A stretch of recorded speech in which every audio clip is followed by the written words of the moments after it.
Good afternoon, people. It's a beautiful Sunday here in the gorgeous city of Miami. And once again, you listening to the Black Sheep Perspective. It's your boy Wes. I got my motherfucking dude Gus. What's going on? What's going on? And today we got a big man in the building. Super big. Super big. We got Jose Shorty Torres. Welcome to the show, brother. I appreciate having me on. Thank you, guys. Yo, Shorty, we've been talking about you for a minute now, man. We've been following you. Gus has actually been following you for a while now. You guys are, what do you call like wrestling lovers? Wrestlers who love following wrestlers. Why are you guys buddies? You know, you guys got a bond that people don't know about, you know, to wrestle.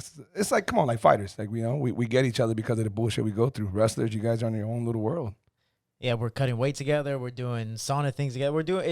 Wrestling is, what's that quote from, man, I'm already messing up. It's like once you do wrestling, everything else in life is easy. And that's the crazy thing is like wrestling. I never heard that, but that makes total sense. Wrestling, that mentality, that's why it's easier for wrestlers to transition to MMA because we're like, oh, we know weight cutting. We know the hard work. Yep. We know that we have to use every single muscle in the body and do this and do that. So like for kickboxers or boxers or whoever trying to transition to MMA, it's a little harder because they're just not used to the other things. Yeah. I think everybody agrees. I don't know who doesn't in the MMA world, unless it's like Raul. Shout out to Raul, Yopis. In my opinion, you're just ignorant if you don't believe that wrestlers make the best fighters.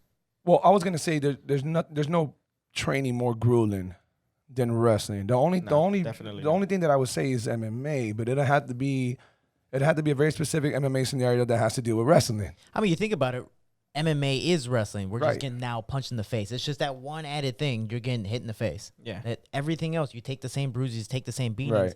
but now you're getting, in a sense, knocked out. Right. And well, shit. On that note, you know, Shorty, tell everybody a little bit about yourself. Let's find out how you got into wrestling and everything. Where are you from? Where are you born? And what brought this wrestling background into you? It's funny because my first thing was karate. I started wrestling when I was 14, and the only reason I started so late, my mom took me to everything. She took me to football, basketball, baseball, all that stuff. To watch it, or you tried it all? To compete in everything. So I've been competing since I was like 3-4 years old. Shout out to moms. Shit, thank you, she mama. tried. She wasted all of her all of her free time just to take me everywhere, which is dope, you know, because my brother is 8 years older. He never had the opportunity, nor did he really want to when he had it. He's like, I'm not into kung fu. I'm not into this. I want to do my own thing. So he never played a sport? He did sports. My brother is one of the most talented people I know. Is this an older brother or younger brother? Older brother, 8 years older. And even today, after like real bad injuries, he's still more talented than me. And I do this as a profession. You know, I'm like, man, whatever you could have done, like you would have been at the top. But you know, woulda, shoulda, coulda, that stuff happens. So when they looked at him, obviously a Latino family in Chicago, it's like, hey, no offense, you're kind of the test child. Or whatever we messed up on you, we're not gonna mess up on this one. So like they made me, you know, go. Is that what Latinos do? Dude, it's 100%. Like Latinos will have kids at such a young age. And then be like, the first one's always test practice. It's like, oh man, we messed up in this one. Whatever we did with this one, we're not gonna do with this one. And then it just kind of goes down the line. And hopefully 100%. that the youngest one is the best one, and somehow the middle one ends up being the best one. For me, I'm the youngest, but I ended up doing all these things, and I did karate first, Shotokan karate. I was the first black belt Shotokan karate in Chicago, which is Shotokan is the more aggressive one, right? Or no? So it is an aggressive. It's an attack. It's aim to kill, pretty much is the name. Okay. Lyoto Machida is a black belt, and there's a couple others that do it in the UFC and Bellator and all these other promotions. But man, it helped, you know, get me out of the streets. It helped take me out of the neighborhood, and that's why I have my own foundation as well, to keep kids out of the streets and put them in the gyms, because it gave me a different opportunity. But for me, I didn't join wrestling until I was 14. After football, when I was like 9, 10 years old, all my friends in the winter were like, oh, we're going to do wrestling. You want to join wrestling? I was like, oh, well, let me talk to my dad. My dad was a goon in the gang, you know, so I was a weed, steroid, and cocaine baby. Say it again. He was a goon? He was a goon in the gang. That basically, for people who don't know what a goon is, the guy who collected the money. You know, it's like if there was a group of 15 people, but that guy's in the middle that you have to talk to, he's like, seems like I'm getting fucked up today. You know, he's like, I'm going in there and I'm making a point. And my dad would do that. My dad was crazy back in the day. So much calmer now, but he was just, I got to do what I got to do. So let me interrupt. Where is he from? What's his background? So he's ethnicity and where he grew up. He's Puerto Rican. Grew up in Orocovis, Puerto Rico. Eventually moved to the Bronx and then Chicago. Pretty much the rest of his life. Didn't have the best, you know, upbringing. Didn't have a father. You know, so he didn't, in a sense, when he was younger and finally had kids, didn't know how to raise kids himself. You know, because makes sense. Back in the day, my grandmother was just doing whatever to survive, selling drugs, meeting men, whatever the case may be. So my dad had multiple, in a sense, stepfathers. And they had all right to or kick father his ass. figures or influencers. Yeah, father figures, if you want to call them that. So basically, if he was at the house at the wrong time, wrong place, he just got his ass kicked for whatever reason.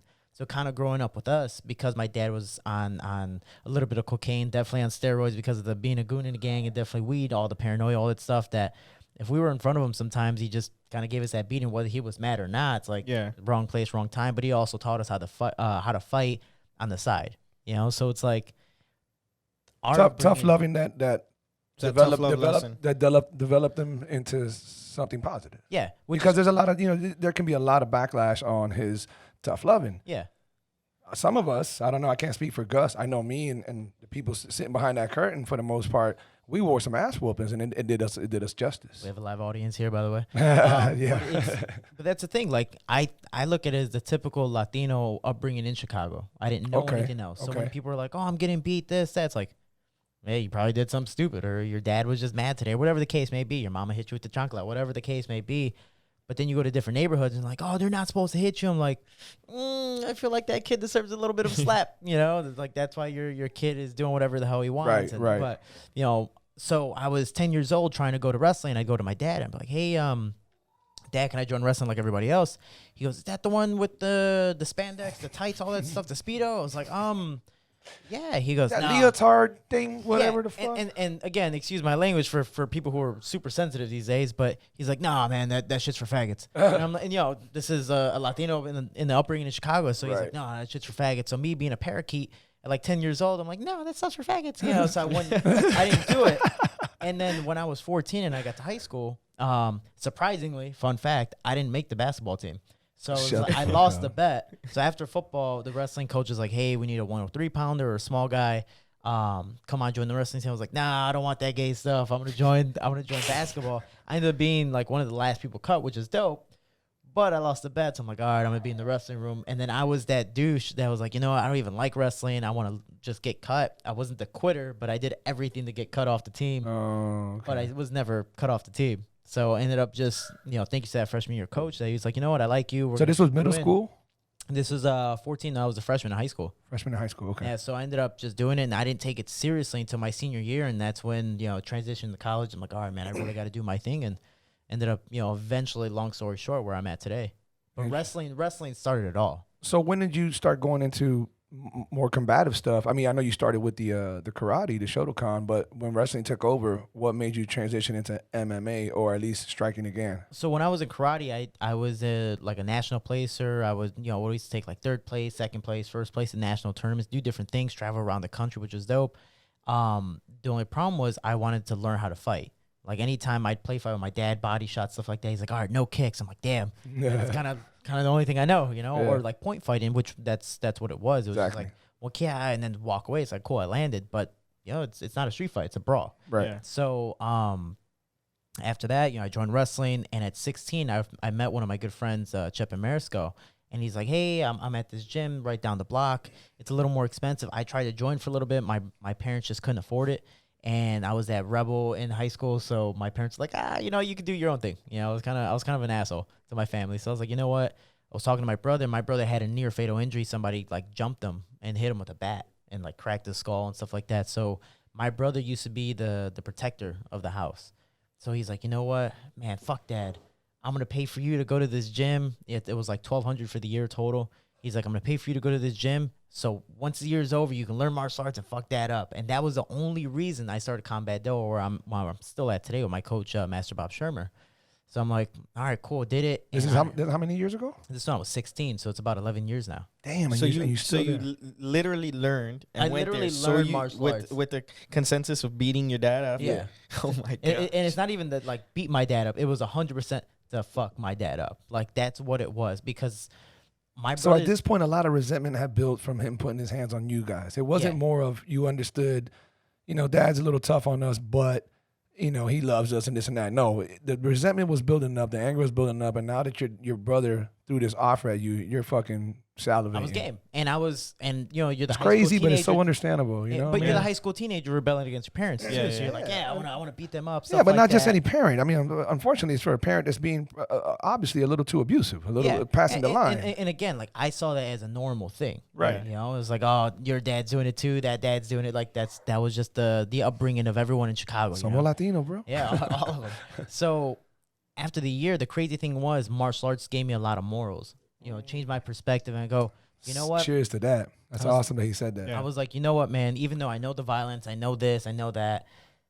I look back at it and I go, my dad had no father, had all these father figures, if you want to call him that.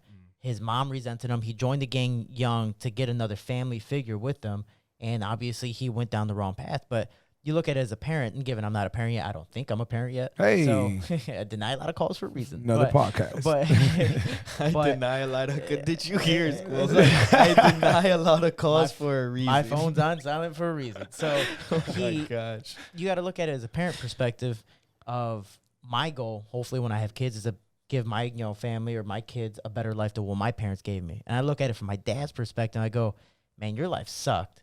My life wasn't great, but it definitely didn't suck as much as yours. So technically, even if it's that 1% better, good job.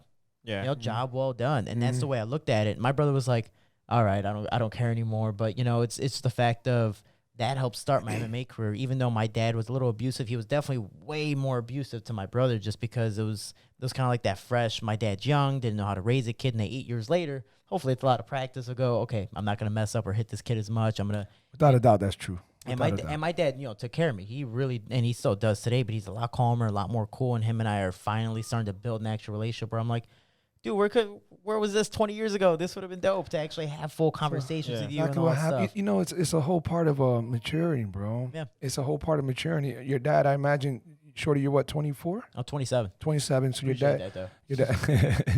your dad is what? Did he even hit 50 yet? He's 54, give or take. Okay, so it's very young for a father, especially to have a son of your age. And when you just put everything in perspective as to what you said, I feel like you've probably nailed it on the dot. Like just on the dot. It's all that you said. His upbringing, his immaturity, meaning his inexperience. It's not immaturity like he's just some dumb little kid doing stupid shit. Immaturity means inexperience, So his inexperience and the experience that was not the best experience, the bad influences from seeing your grandma or this or that in the streets and whatever. And yeah, probably took it out on your brother more, the learning process. Oh, shit, I went a little bit too hard on him. This son's a little fucking pissed at me. I don't want my other son to be that pissed at me. Let me do things differently.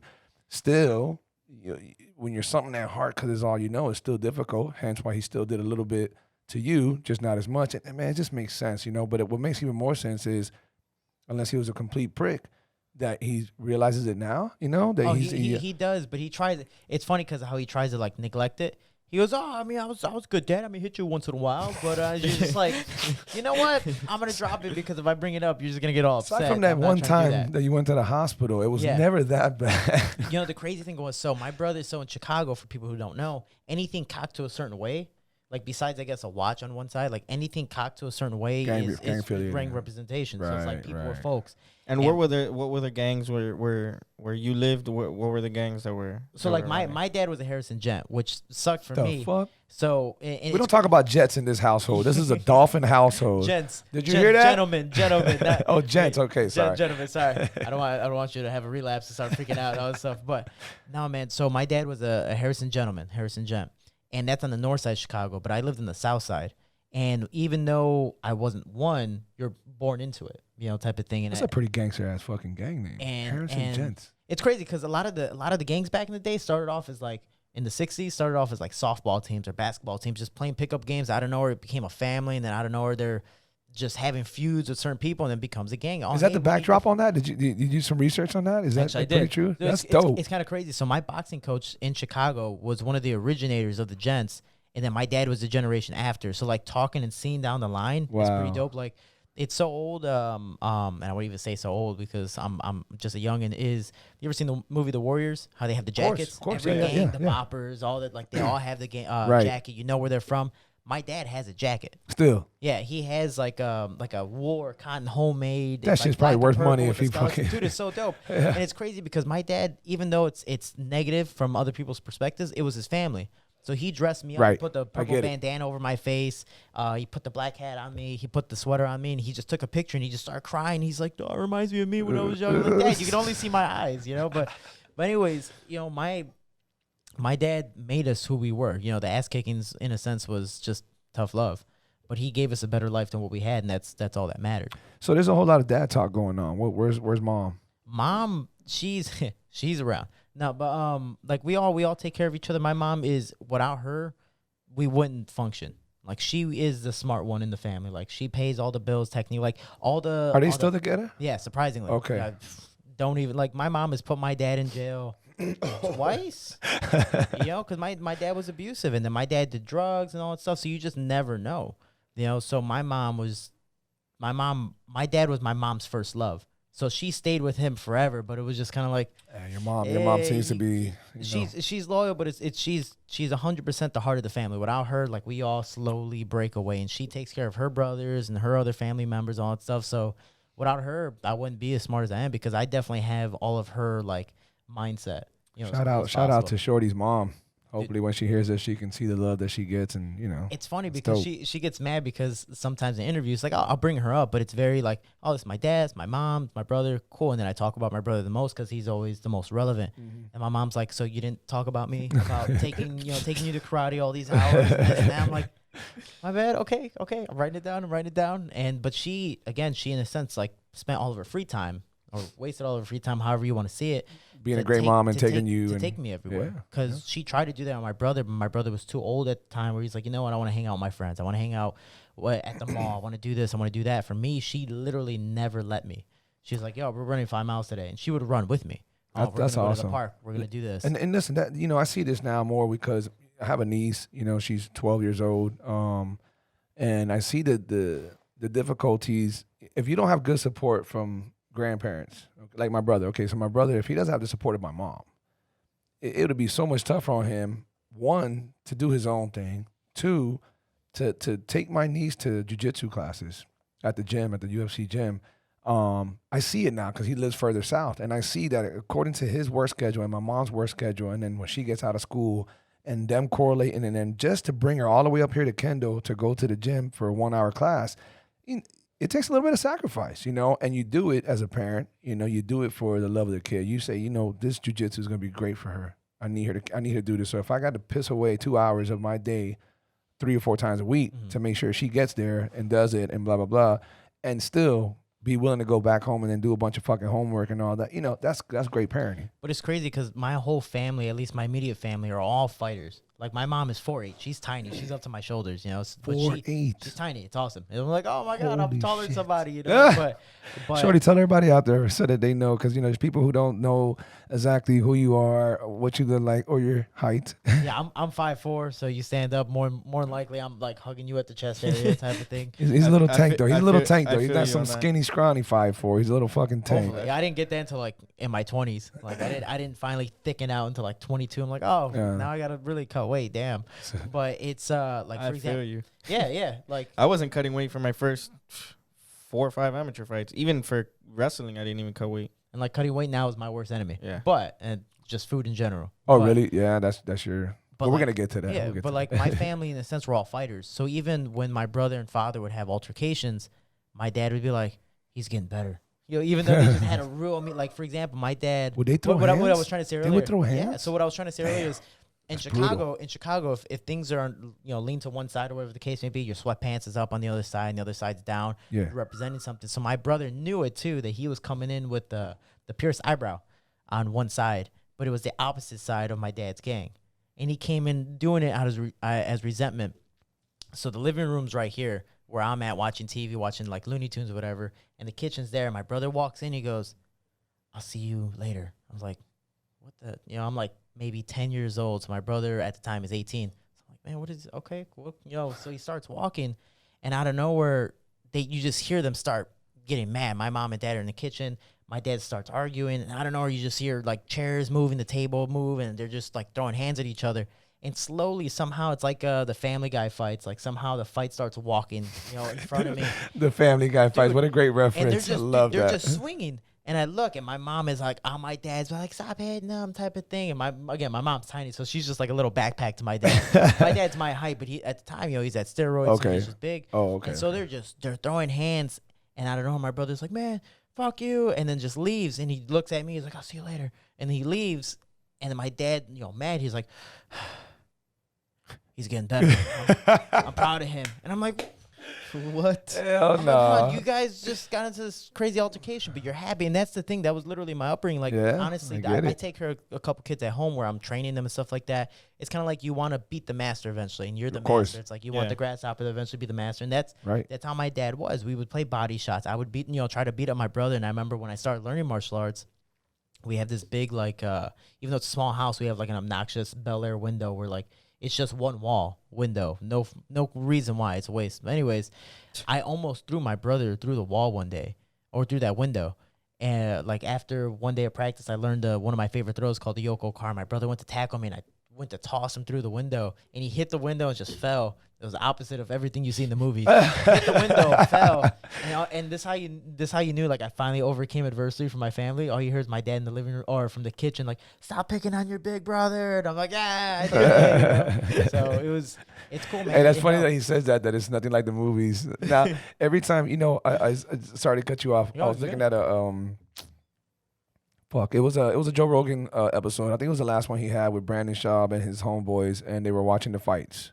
And anyhow, somewhere there, they were talking about movies, and Brandon had said, when it comes to movie scenes that have fight scenes, like, I can't lie to you, that can make or break it for the movie for me because, I'm biased. I'm a fighter. And I know when I see shitty ass scenes, that's it. You lost me. That's the fakest bullshit punch sequence, whatever. Shoot the car door, and I don't know where it blows up. You're like, yeah, stuff like that. So it's funny for you to say that, because now I'm gonna watch movies and somebody's gonna get thrown through the window, and I'm gonna be like, this movie sucks. Because Shorty said that's not possible.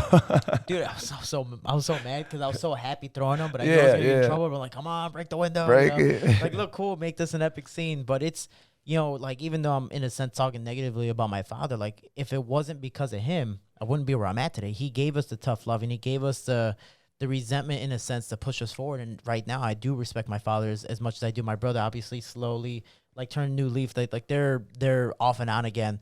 But it's the fact of, hey, man, it's still my family. It's still my father. And because of him, I'm at where I'm at. I do converse with my father regularly. I love my father to death. Him and I, he's now being the father I wish I would have had when I was a kid. Like, he's there, but, I wish I would have had it more back then. But right now, he's telling me stuff, and I'm like, I didn't even know you were this smart. I didn't know that you had all these, because he's been to prison, he's been to this, been to that, and everything's all good now. So it's dope. But the thing is this, though. I think what makes, I don't want. It's not to take anything away from him, but I just kind of want to shine on you. It takes a big person to get where you're at now with your dad. Because of the understanding of, he didn't know much better. Yeah. He saw a lot worse. He experienced stuff that you or most people can't, relate to. So that's what influenced him to be that way. And had it gone way worse, I don't know. Fuck, man, I don't know. Hospitalizing one of you guys, catching a case on one of you guys. Who knows? It just could always been worse. But since it didn't, and you kind of saw, him getting better at it, you kind of saw what he transitioned into up until this very point, even if he still doesn't admit certain things. I think that speaks volumes for you, because I don't, I was just talking to somebody about this. I don't know about that concept, forgive and forget, or whatever. I don't know, forgive. Forgive, that's a tough word for me to, people use it so loosely that I don't give it enough relevance. Forgive. Did you really forgive, or are you overlooking it? Anyhow, that's a different topic. But for you to at least look past it and to get the good from it, and to at least give him a little bit of leeway because of the upbringing, because of what you acknowledge, and then to take it so far as to, like, well, and he's better now, and none of us are dead, and we're family. Surprisingly, and, trust me, like I say it all the time. Even with my brother, could have been dead a couple times, huh? There's definitely stories, but it's the fact of, it's all a mindset. It's how you perceive things. Again, my dad could have beat my ass a couple times, and I don't know where I'm just like, oh, I want to do this to him, and technically I did, or I wanted to, but it was the fact of martial arts gave me that the sense of morals. And my coach, Master Bob Shermer, has taught me a lot of things about that. But they gave me a college degree. It gave me the opportunity to go to school for free. I graduated 5 years of debt-free schooling, you know, and I got to wrestle all my life from 14 to 23, give or take. Got to experience, you know, to travel the world. Again, I was a poor, broke Latino in Chicago, so you never really even go out of the city besides the small suburbs around, nevertheless out of the state. But I'm traveling the world doing different things. Like next week, I'm going to Abu Dhabi to commentate, you know. But this is because all of fighting. So let's back it up then. So where was it that you actually decided to start doing mixed martial arts fighting? Yeah, when did you pick up striking? So And just combined it and said, hey, I want to compete. So I did karate. Eventually, I was done with it by the age of 16, and I met my friend Chepa, and he's like, you know what, there's a gym here. My brother wanted to pay for it. I decided to come on in, and the first day I was like, this is dope. This is something I want to do. I was watching WEC, like Uriah Faber, Justin Benavidez, Miguel Torres. It's like, man, this is... Damn, Miguel. He was from your city, yeah, dude. he was East Chicago. Like, he was only like an hour away. He was fucking awesome. We were talking about him the bro. other day, and it's... With that weird ass mullet, frohawk, whatever the fuck. I he had remember going he on. fought my teammate. He lost to Pablo Alfonso. Yeah, his height... Yeah, over here. He got too famous too fast before Yeah. WEC really picked up. That's why Uriah Faber, you know, had all the fame. That's why Jose Aldo got all the fame, stuff like that. Miguel Torres was there. He was the one that, in a sense, started it off with the small guys, but, you know, just kind of died out before he got real big or real popular. But cool dude. But anyway, I was watching those fights, and I was like, man, I want to do it. Joined the gym. Everything was good. And I lost every single first fight. Like, it wasn't like, oh, I lost by points, I lost by split decision. Like, I got my ass kicked every single first fight. Amateur fights. All my amateur fights. Okay. My only split decision loss was my first MMA fight as amateur, and I went to fight at 125. The guy was a 135-pound champ at 5-0. My opponent didn't show up. So they're like, hey, you want to fight the 135-pound champ? I was like... Fuck, man, I'm already here. Like fucking promotion. Might as well. Yeah. And I was like, Jesus Christ. And this was his last amateur fight before going pro. And he was 5-0 with 5 TKOs in the first round. You know, so I'm like, all right, cool. I'm gonna go in. He just out wrestled me the first round. I'm like, oh man, I just won a Muay Thai belt at the time. So I'm like, oh yeah, I forgot you can do takedowns. Like I'm kicking him. I don't know. He picks me up. I'm like, ref. Oh yeah, it's MMA. My bad. You know. And then he takes me down. Second round. I'm like, all right, cool. Let me do this. I break my foot in the first round. Or in the second round because I kicked his elbow. Don't ever kick with your foot. That stuff sucks. And then the third round just went back and forth. I lost by a split. Cool, whatever. I took it, but I took it in the positive way. Same thing with my father. Like, it was just the mental aspect of how to take it. Ever since that fight, I went 25 straight as an amateur, and I think I went 8 straight as a professional. So I was like on a 34, 33 fight winning streak before. How many fucking amateur fights did you have? You had a shitload. Holy shit. I remember when you were in Titan, there was one day when the first time where I saw you was when you were on Titan, and they were talking about your amateur record. And I was like, holy cow, this guy is fucking... Dude, you don't like hear that. boxer. That's a lot. Yeah, it's just like boxing. And that's the thing. My coach told me before I even started fighting, he goes, hey, guys, just to let you know, he grabbed a group of us, like the Ninja Turtles type of thing. He's like, hey, guys, we had Shoney Carter, we had Terry Martin, we had a bunch of guys that came out of this gym and just turned pro too early and then rose too fast to fame and just started getting pieced apart. So he's like, you know what? Let's get you some experience, 20 amateur fights and or a college degree. Then you can go pro. I was like, oh, all right, cool. So I ended up getting 20 amateur fights. I had 1 year left of school. I'm like, all right, cool, let's do it again. I was a one-time world champ, and then I ended up being forced by my coach to do it again. He's like, no one's ever done it. You should do it. I ended up doing the IMUF for the second year, won it 2 years in a row. And then I was getting, sponsors. Titan FC immediately signed me, and I was fighting guys. My second pro fight, the guy had 16 pro fights. I was only 1-0.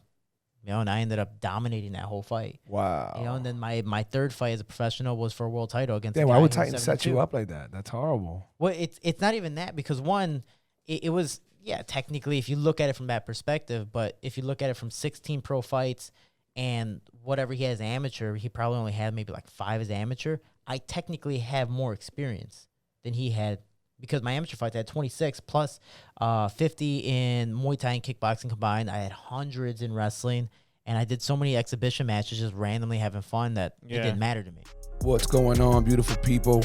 Just want to take a moment to thank everyone out there for tuning in. We continue getting so much love and support and appreciate every bit of it. But on that note, if you're a new listener or simply someone who's interested in following our journey, please take a second to subscribe to our channel or download whatever necessary app in order to never miss a show. Also, why not give us a follow on Instagram at BlackSheep305 and at Gus Villamil. Again, we truly appreciate all the love and support and look forward to continuously giving everyone listening a different perspective. Now let's get back to the podcast. Dude, like you literally have a stupid extensive background. I mean, I've seen and heard and read and people of such, but they've always been from other countries. I've never seen a fucking goddamn hometown guy who's had that many amateur MMA fights along with such a long array of wrestling matches, which to me is just, that's where, that's the pedigree that you're looking for. Because when you can do wrestling for so long under those lights, that many matches, that often, that's a whole nother level. But to combine all that with where you're at now, that's fucking dope, bro. And right now, so that everybody listening, so what was your final amateur record? Your pro record right now is 9-1. Mm-hmm. Okay, your amateur record recognized so on 20, paper. 25-1 is for MMA. For MMA. And then you have a Muay Thai one as well? Yeah, Muay Thai and kickboxing, I really don't know because I did so many damn exhibitions. And the crazy thing was, like, in amateur MMA, and some I tell nothing but the amateurs is like, hey, guys, who cares? If you can go 30-0, 0-30, 15-15, whatever the case may be, when you go pro, you're 0-0. So it doesn't matter. This is all practice. So true. This is, in a sense, your practice season. This is your resume building up for that big job interview. And for example, Curtis Blades. Love the guy to death. Cool. He's big and famous now. I think he's like number 3, number 4 in the heavyweight UFC division. Good for him. His pro debut, because he only had 4 amateur fights, he made $200. I made $1,000. Right. And I'm not saying that's big money, but for a pro debut, for a kid who just graduated college, I thought just $1,000 alone. I'm like, so, and then eventually now I'm making more, but it's because of how fast I was respected. I was respected more, and I think that's big compared to, again, we're all bodies, we're all expendable. So just going in there, it doesn't matter. If you lose, you're out. Who cares? Yeah. But for me, I had the resume, and it wasn't just I was 25-1. It was 25-1 plus a 2-time world champ, plus a European champion, plus like I did all these different tournaments where I was traveling the world. And for people who don't know, if you actually try Google, it's called Google, just look up stuff like, hey, amateur tournaments, amateur this. IKFs everywhere. And I ended up sponsoring a kid who did IKF. He's like, I want to do it again. I never knew about this. Like, one, that's their fault for not promoting it properly, but 2, it's just go out and try. Yeah. IKF stands for International Kickboxing Federation. And the thing is, amateur fighters are so worried about the records. Like a video game, you're losing in Fight Night or the UFC games. Like, turn it off, reset. All right, turn it back on, and then you play again. It's like, that's me, dude. Who cares? Like, it's life. You want to really simulate it. It's life. Like I'm 9-1. I lost my 1, but hopefully that doesn't happen again. But it's like anything. You walk long enough, your feet are gonna hurt. You're gonna trip. You're gonna fall. Like that's life. So it doesn't matter. I mean, you see people in the UFC. I think there was a guy yesterday who has like 15 losses, but he's still in there. Why? Because he's entertaining. He's still trying. Yeah. Doesn't mean because you lose once, twice, so how many times in a row? Like Artem Lobov. Yeah. Artem Lobov was in the UFC and he had a losing record. Dude, that guy's making bank right now. Yeah. In BKFC. Yeah. Good for him. He just said he wanted a rematch against Mariagi. Yeah. Because he knows he's gonna make money. Yeah. So it don't matter, and that's the good thing for him is now MMA fighters are trying to in a sense spread that Muhammad Ali act and get more money and do different things because we deserve it. We put technically 100%. Our lives in the line every day. When I lost my fight, I took 107 shots to the head in 3 minutes and 30 seconds.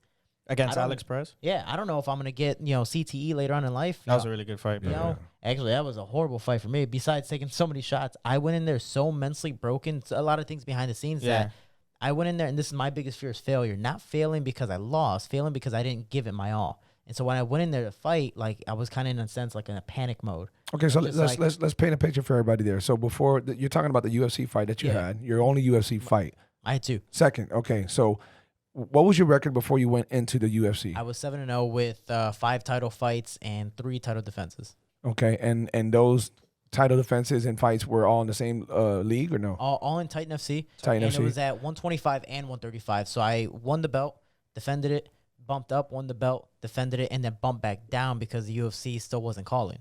So when I finally you were scheduled to fight Gustavo Ballard. Yeah.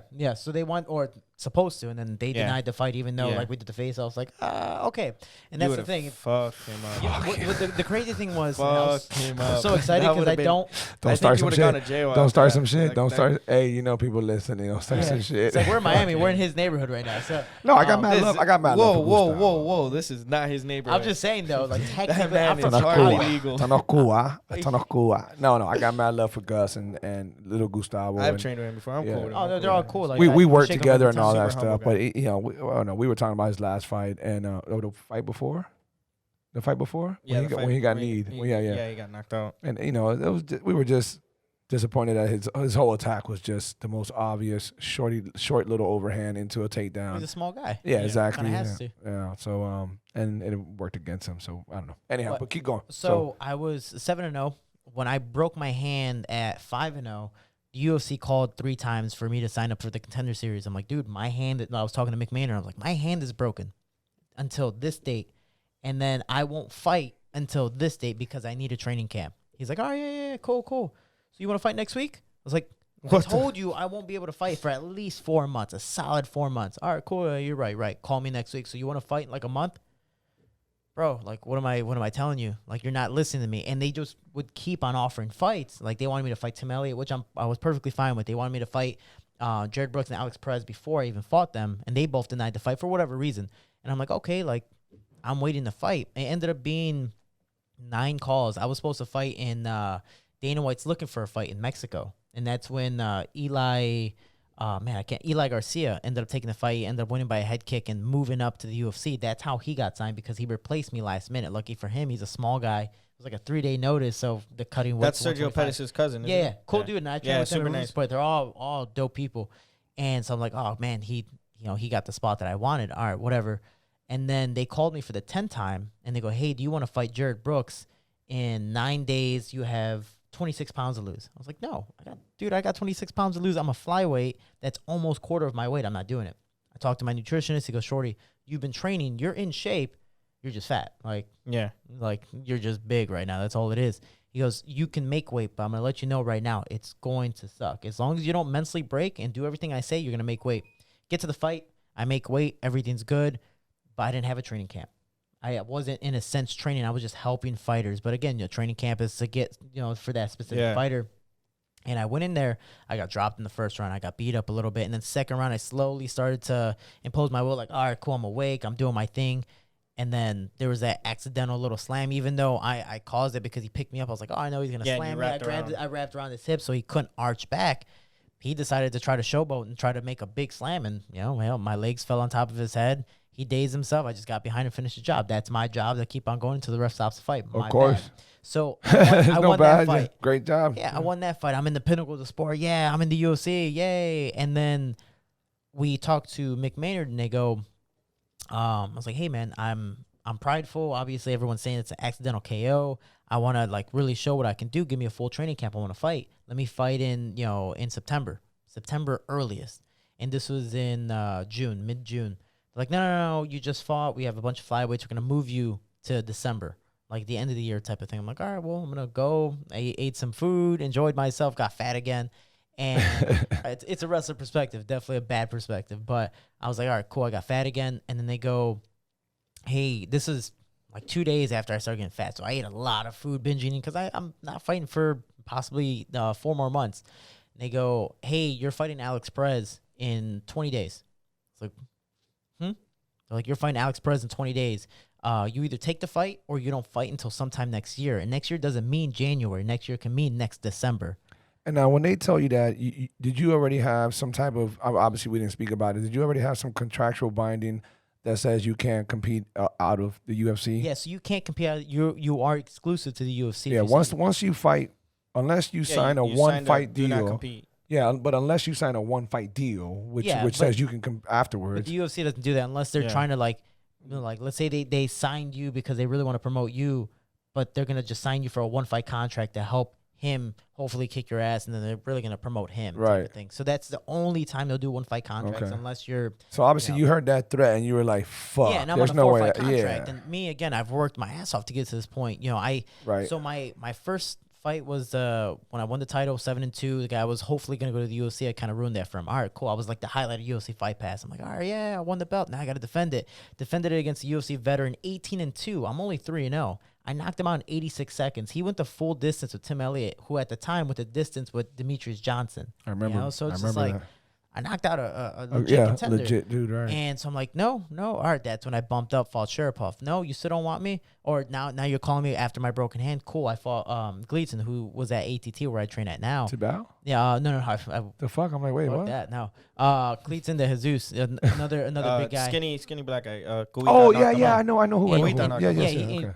Real good dude. He kicks real hard, man. My calf hurt after that fight. So I beat him. I'm like, no, you don't. Okay, I guess I had to keep on bumping down. I actually tried to fight Jason Suarez at 145 because I was like, what? I'm like, dude, I got nothing else. And I don't know if it was his team or him that denied the fight, but they're like, it doesn't make sense for us. We're not trying to fight a smaller guy and possibly lose to a smaller guy. Kid's it's good right. too. Yeah. And I was like, my favorite fight is Manny Pacquiao. So I was like, I'm going to take every single belt, type of thing, move up the weight classes. So I was like, if the UFC's not calling, let me keep on making history. Conor McGregor won his 2 Cage Warrior belts at 14-2. I did it at 5-0 and defended a belt in the process. So I'm like, yo, I have this resume. I'm in a sense like the Lomachenko, nowhere near that type of number, but it's huge for MMA. Right, so I'm like, I'm in a sense the Lomachenko doing things that I shouldn't be doing. He won his first world title at three fights. I won my first world title at 3 fights, defended, got another one at 5 fights, defended, bumped back down. So I'm trying to do big things. I'm like, how's the UFC not want this? The only reason the UFC didn't pick me up earlier is because I'm a flyweight. They were already having troubles with the Right, flyweight. yes. I remember So, definitely that time. I take this fight with Alex Perez. I'm like, man, I'm not going to get paid for possibly a year-ish, if that. So I'm like, all right, I got to take the fight. I was so burnt out, and you already know from weight cutting, like I was so burnt out from it, and there was a lot of drama behind the scenes from my past relationship, from my family, me trying to take care of my family, people being ill, from just traveling, spending money, just doing all these things. And then I'm also weight cutting, which, dude, it messes up your hormones. Like I'm just like hangry everywhere I go, and I'm just so upset. Like I don't want to talk to people. Like if I saw you in the street, usually like, hey, what's up? It's always like just walking away. Like it makes you mentally unstable. Dude, I was an asshole. I was 100% Straight asshole. up, Like right. my manager calls me the angry chihuahua for a reason. Like I'm an asshole. And so I take this fight, and mentally, like even my team knows like something's up. So I make the weight. Cool. I'm being professional. I even made 125 because I thought Cejudo was gonna miss weight. I was like, I'll bump up to fight DJ just in case, And then we do the walkout. And even before the walkout, I did this intense warm up that I definitely shouldn't have done, and I was just out of it.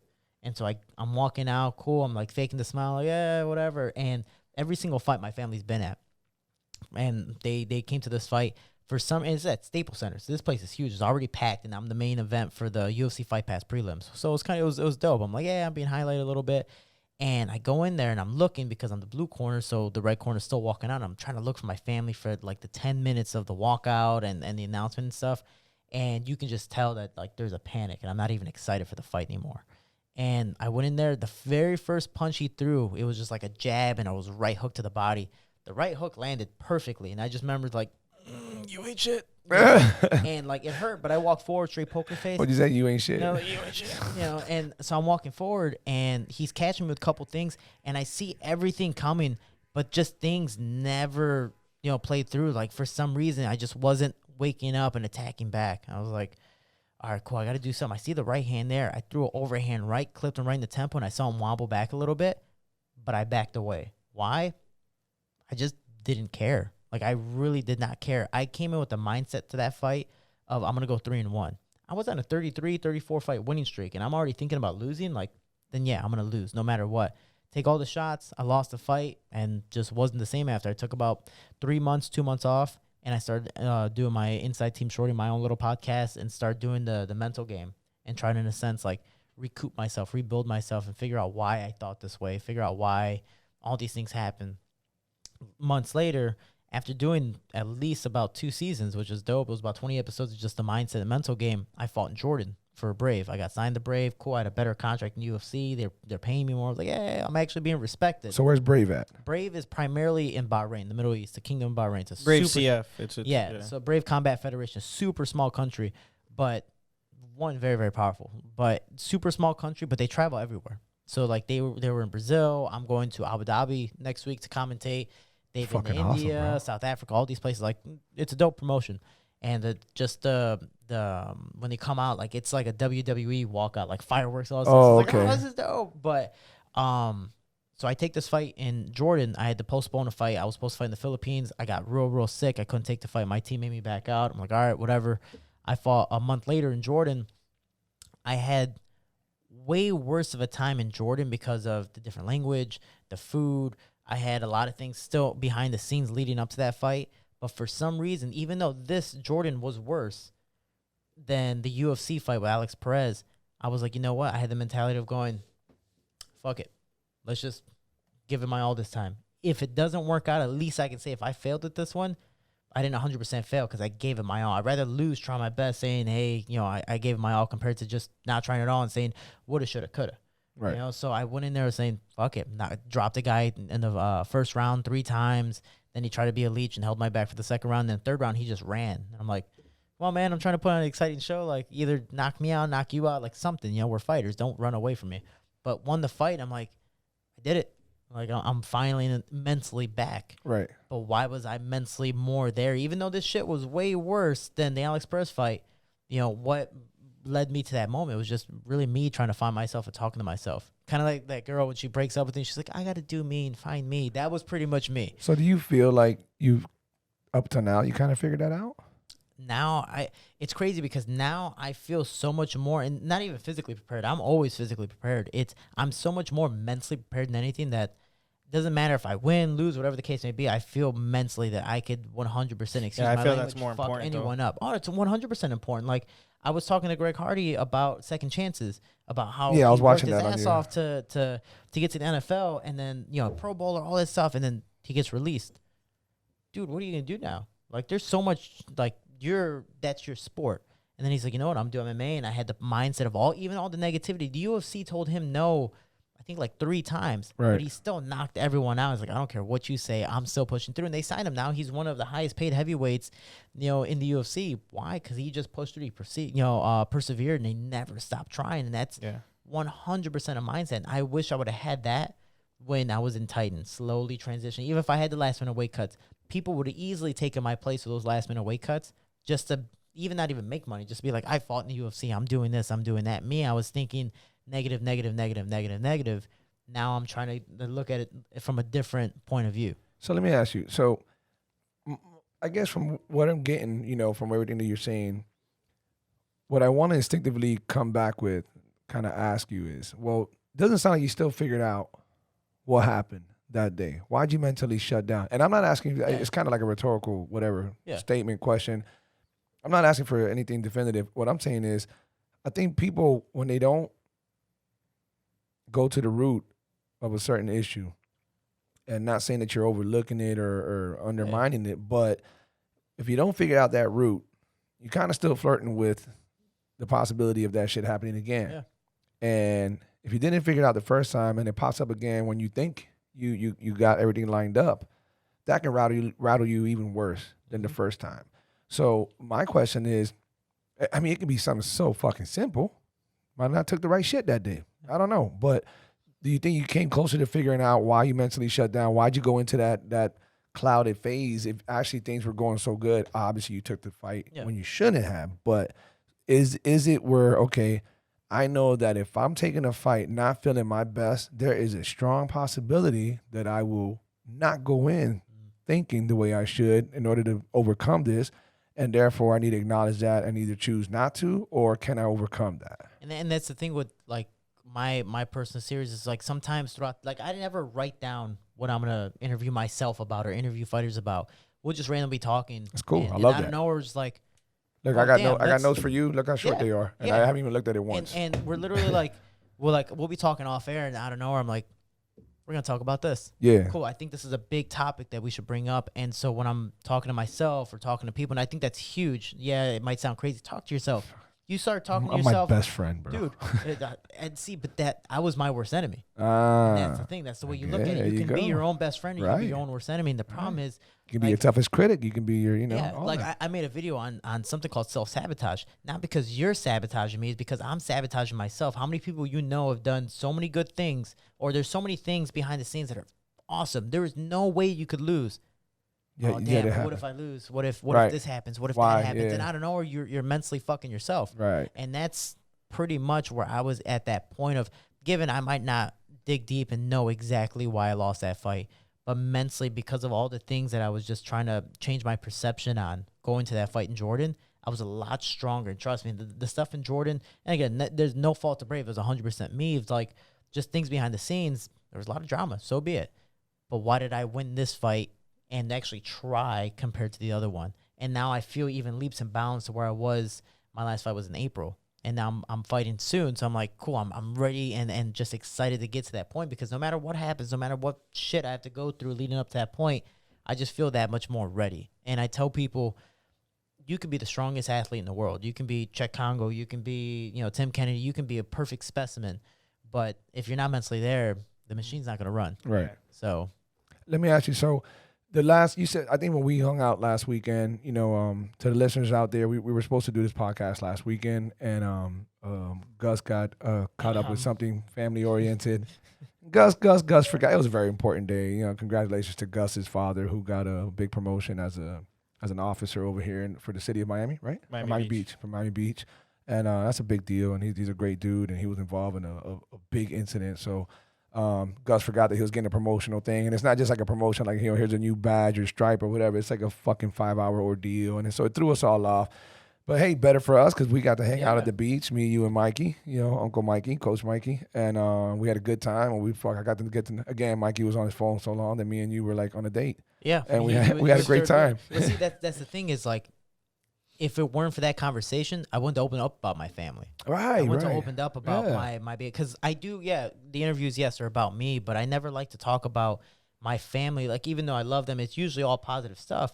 People don't know the negative stuff behind the scenes, and that's the thing that's why I say, for my neighborhood, if this shorty can do it, why can't you? Like, Right. There's always people out there who have it worse, which, sorry guys, that does suck, but there's always people who are, who have it way worse, that are still trying, who are begging Right. for opportunities that we have every single day, So, like, it's just one of those things that, like, when I talk to my dad's been to prison. My dad never had a father. My dad, in a sense, never really had a mother, So, and all the things behind the scenes, my mother never had an opportunity to do whatever she wanted.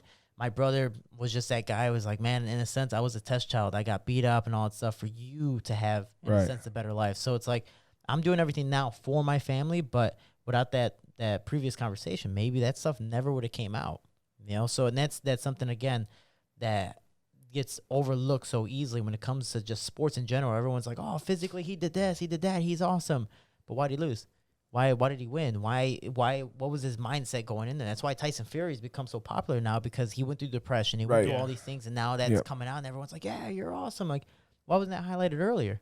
He admits that that's not. He kind of fears, kind of like anybody who's addicted to something. You're always recovering. Yeah, you can always Relapse. You can always relapse. So but let me ask you this: when you said that, so what people don't know, you're with ATT now.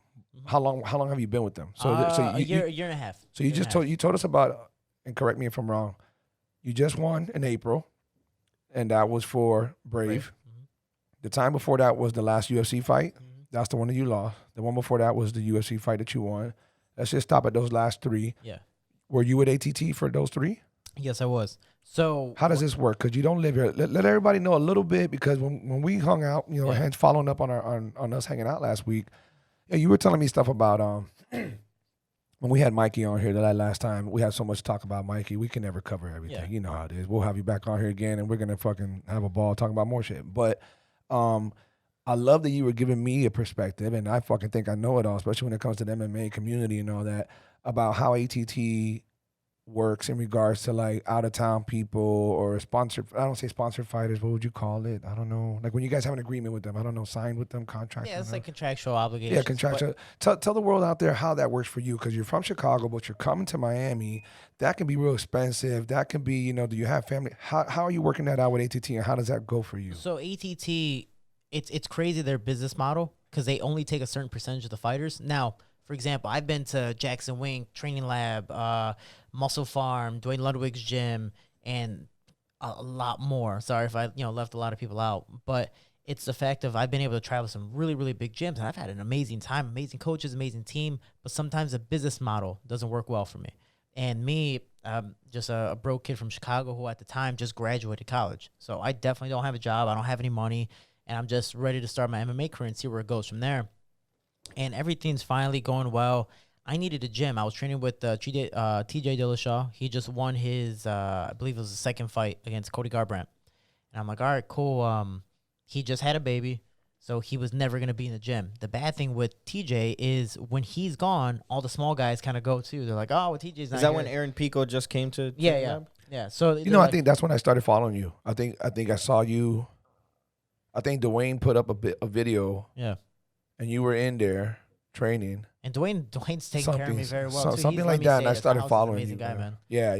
And he Definitely. teaches some good stuff, and because like some of my footwork is because of him. You know, like he teaches those little nuances, and it's like, oh, now it's easier to remember. I love that fighting style. So Yeah, he, big time. He posted a video the other day. Huge shout and I've out to just been sharing Dwayne it. Bang Lovewood. But so I was at the training lab, and TJ just had his baby. So I was like, oh, when I have a fight coming up, but if TJ is gone, then all the small guys are gone. I'm not training with, and I love Juan Archuleta, who fought yesterday against Pitbull. Right. I'm like, man, you're a 45er, really. I'm small. You know, I don't feel like getting, you know, out muscled every single day or out wrestled or, you know, whatever the case may be. So I was like, you know what? Let me figure it out. My manager, Lex McMahon, lives here in like Parkland, Coconut Creek. He's like, why don't you just go to ATT? I just beat Gleason de Jesus, who was an ATT guy. So I'm like, it's gonna be a little awkward, but yeah, if they're inviting, I'm that gonna happens come on often in. though Yeah. over there. So I'm Very like, you often. know, I'm gonna come on in, and it was definitely awkward for him. I was like, obviously, you know, like you lost, it's different, and ADT accepted me in like anyone. They're like, hey man, come on in, we're gonna have a great time with you, and their business model is different. Other gyms, when I've been there, if you train there, if you're not top dog, you're just kind of being thrown into the wolves, which I don't mind. I'm a kid trying to make it up, so if I have to do that, I have to do that. The only problem is I'm already paying a certain amount of money to your gym, but I got to pay coaches separate money to work with me, pad work, privates. Oh, you want to be in my corner? I got to pay you per diem for the week. I got to pay you a certain percentage plus added to the gym already. You know, because most of the coaches at other gyms, yeah, they get paid a little bit from the gym, but it's usually they make money off of privates. Right. They make money off of the individuals. And this is true. Obviously, we do the same thing to a great extent, even with our gym. But you know, I didn't think that I would hear that like that. Yes, and Nah, you make it's like that. And there's a certain percentage. The percentages, you know, depending on who you are, you might give away more money to those coaches. You know, so when I made it to ATT, it's just a certain percentage. I'm not going to say it because I don't know if it's different for the other fighters, but it's a certain percentage. Yeah, smart thing. And you get everything in the gym, from the coaches, privates, strength and conditioning, the dorms. They allow you up there, and I'm one of the lucky individuals allowed up there. Surprised I'm not kicked out yet. And describe the dorm scene. What is? I mean, when we hear dorm, we think college, obviously. So what does this dorm scene look like? And that's kind of what it is, almost, because everyone is from different countries, different cities, different languages, you know, different everything, you know. So if you've ever seen The Ultimate Fighter, it's almost like the color scheme. It's like gray and blue up there, and there's, I believe, 14 or 16 rooms. So far, there's 2 beds in every room, but luckily for us, you know, we get to have our own room. As long as it's not super packed, we all have our own room. What's the size of a typical room? It's no bigger than this. It's honestly just like a regular, I wouldn't even know square feet wise, but enough for 2 twin-size beds, 2 dressers, a closet, a mini fridge, and a countertop. Like, it's just a little square. You know, so enough to walk in. Still pretty decent. No, it's not. It's to not be quite bad. honest with you, Like it's a regular sized room for, again. You're there to I don't sleep, know bro. where- You're there to sleep and and fucking I don't rest. mind it. So, the thing is, it's you know, regular sized room. The only problem is, I wouldn't even say it's a problem, but we have the public bathroom, just like dorms in college. You have the public bathroom, you have the public showers. If there's 16 guys, and sometimes like the PFL, all the Russians come in, they walk in packs, they go together. If there's 10 of those guys, dude, it's crazy. It's the scariest thing because you don't know what they're saying either. You're like, oh man, do they like me? I don't know. They're like randomly petting me because I'm small. I was like, randomly petting me. Dude, I want to start petting you, dude, bro. it's so funny. So they'll come in to the showers. There's only, I believe, 6 or 5 showers. There's 10 Russians plus the other fighters there. Oh, there's only 2 stalls and 2 Are you sword urinals. fighting, or you get your own stall Dude, to shower? if I had to shower and sword fight, I'll do it. I don't care. I'm a wrestler. Well, I don't care. But it's the fact of We just lost some viewers. all right, I'm done. And I just got banned for some reason. But it's it just depends on the day. You you know. But so far, luckily, you just go upstairs after you're done working out, shower. We have a big kitchen, a fridge, a freezer, 2 stoves, 2 sinks. The rule is if you don't wash the sinks, we actually have cameras over the sinks. If you don't wash your sink, you get kicked out. I should put that shit here. And Like, fucking we seriously have a warning. put my And he- roommate. He That's doesn't smart. Like Fuck yeah. He gives you. Dan he Lambert gives did that. Or somebody- I think Conan, the head coach, put Yeah. that up there because I guess there were so many people who'd come in from different countries, different norms. Yeah, they some live there. people don't Some wanna do- slobs or whatever Yeah. you want to call it. And- Yeah. Man, I trust me. There's guys there that I want to fight sometimes. I don't mean to be like the random guy because I have been in dorms for a little while now. That's primarily pretty much where I stay. I'll come in. I'm like, why is there a puddle on the floor? Oh, somebody left the freezer door open, you know, and like the meat is thawing out and it's like dripping on the floor, and Yeah. you just want to fight somebody. You know, you're like, oh man, come on, that's $500 worth of meat in there. It's not even Right. just mine. What's up, crazy world? You got to be a little loose upstairs if you're following us. But if you're not following us, what the hell are you waiting for? Listen, go ahead, stop what you're doing, pause. You can come right back to this. I want you to subscribe, go to YouTube. I want you to go to iTunes. I want you to go to SoundCloud. I want you to just find any platform that we're on. Follow, listen, show your love and support. Thank you very much. Appreciate you. Let's get back to the podcast. Okay, that's fucking disgusting. Dude, it's dirty ass water. Just dirty water, muddy water. Again, Just- like if it's piss in the sink, like for guys, whatever, like cool, wipe it off. I don't want to wipe off your piss, but hey, whatever. Like if I got to do it, I got to do it. But you got dirty ass water there, and there's only 2 stalls. So these are the Russians doing? Some of the Russians are just anyone, like whoever uses a bidet. But like notoriously, so far it's been the Russians. You come in, you can't like tell them because they don't speak English. So you're just like, damn, you know, like you just walk away all mad because there's nothing you could really do about it. The language barrier is that deep Sometimes. with some of them, huh? Yeah, sometimes. I mean, some guys literally like it'll be all Dagestani guys or Russian guys that come in. You can't, you know, speak to them. Some people are Arabic, some people are straight Spanish, some people are just all Brazilian, all Portuguese. So it just depends. You know, if you're able to communicate, some of them know little English. Kyoji Horiguchi's been the longest resident ATT. When he came in, it was just Japanese. He's slowly starting to learn English now. So now he knows when we're talking shit. And we're like, oh, damn. You know, so he knows. So it's funny, though. But he can converse back as well. Right.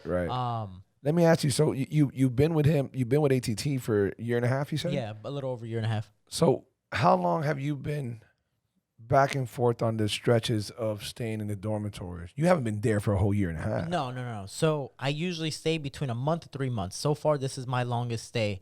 And my parents, again, Chicago is one of the most notorious cities in the United States about shootings. Like I know Right. Kanye West made a song about it where Kill- we have more shootings in Chicago than Iraq. What do you call it? Chirac? Chirac. Chirac. Yeah. So and that's the crazy thing. You know, my brother's been stabbed 3 times. He's been jumped with a bat. Like, Oh, and that's wow. just my family. My cousin's been shot 6 times in downtown. He was one of the first shootings in 2016. Like, and So your mom's happy that you're over here chilling. yeah, and my dad tells me like anytime I go out and all like you know, I do party and I go to Chicago, he's like, don't go to the city, please don't go to Chicago. I'm like, I'm fine. I'm with a group of people. It's fine. But he knows because of himself. He goes, I Right. don't care if you're with a group of people or not. I'm gonna fuck you up if I want to fuck you up. You know? Right, So, my dad and my family just like, as much as we love you, as much as we want you here, you get out. Right. Go somewhere else. In Florida, I mean, Parkland's one of the nicest neighborhoods, one of the richest neighborhoods in the United States. Like, be there. And for me, it's like a military school. I'm in the dorms. I'm upstairs. Oh, we got practice. I'm going to wake up, go downstairs, do what I need to do, go back upstairs, shower, eat, sleep,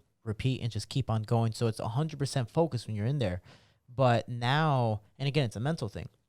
At first, I was like, it's focus, but you do the same thing over and over and over again. It seems like a job. It seems like work. Eventually, it seems more of an actual military school in a bad way, you know? And then it's like, man, I need to, in a sense, get out of the prison. I need to get out of my cage. I need to socialize a little bit. Parkland, there's not really many places to socialize, but just to get out. And that's something I'm doing a lot more of, in a sense, setting myself free instead of just being so secluded into training. And that's all I'm thinking about. Now I'm overthinking. Now I'm over contemplating. Now, whatever the case may be, let me get out, get my mind free. Let me think about different things, think about life, watch TV, you know, talk crap about the Dolphins and whatever the case may be, and just do that.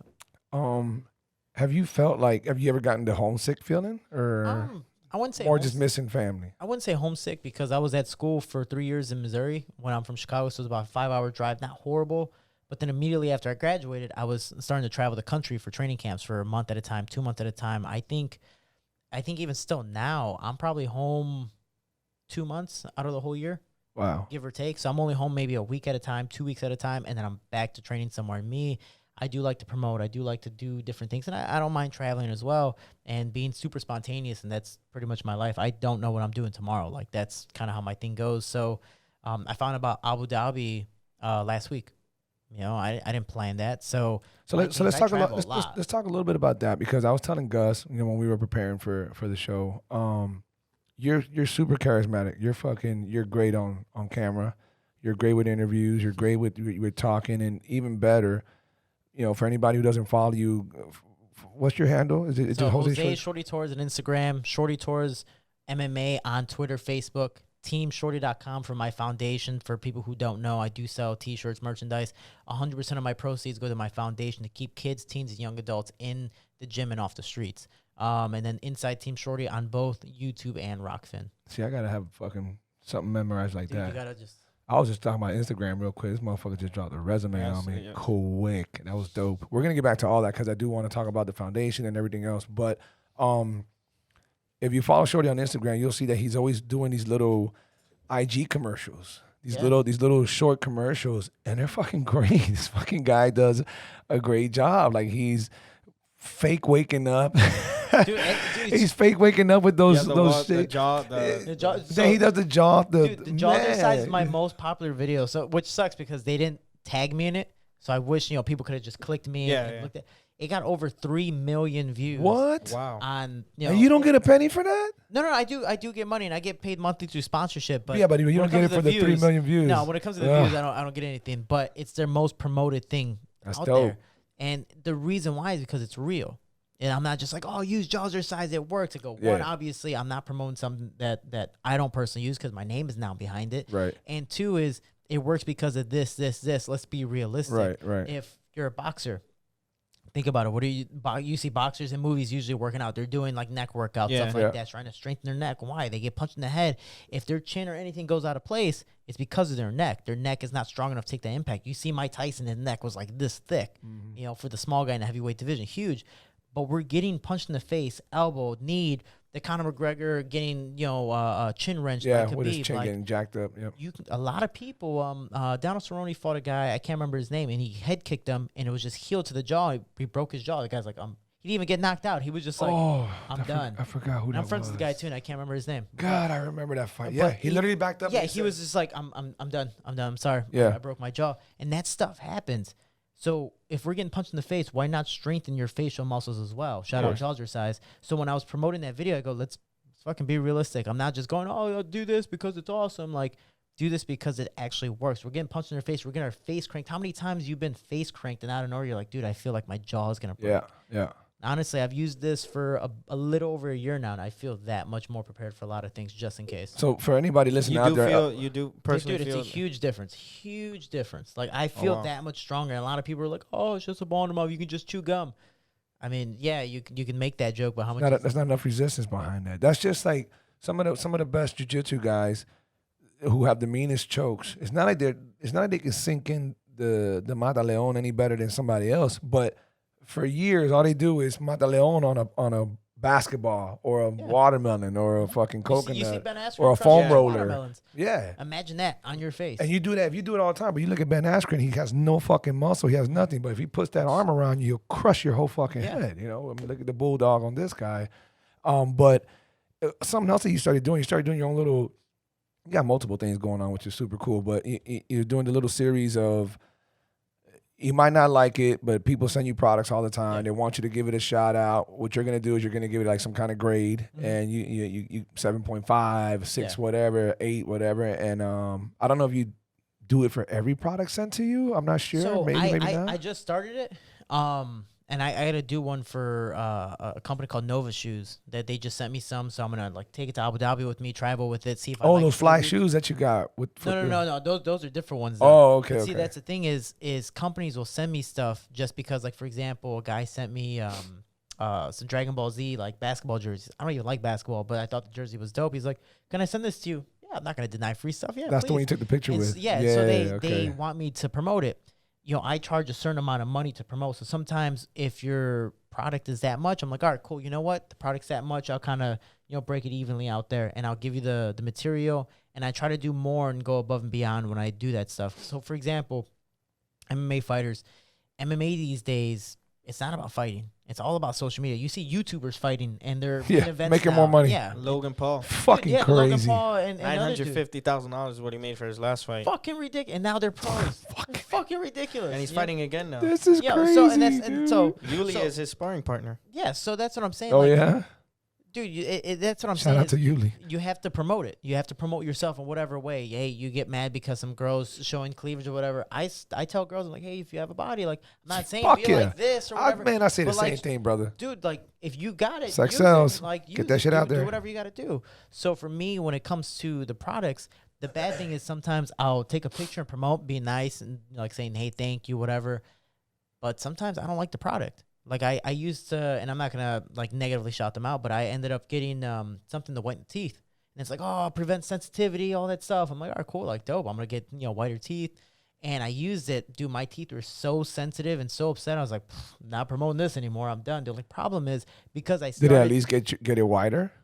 a little bit. So technically, But it made worked, it sensitive. but though. that was the thing, and that was their big. A lot of those disclaimer. products do that. Yeah, though. Yeah. and that was their big disclaimer of saying like, hey, there's no sensitivity, and they give you like sensitivity cream, stuff like that. I was like, I didn't know that was hate the problem this. that comes with teeth whiteners. Yeah, 'cause Yeah. it's just bleaching your teeth. Right. So So it's some like of them are exposing stronger the than front layer. Okay. But I stopped using that product. The only problem is because I get promo codes because I want to give everyone discounts. I make no money off the promo codes. I just try to get you discounts to be like an initiative to be like, you know what?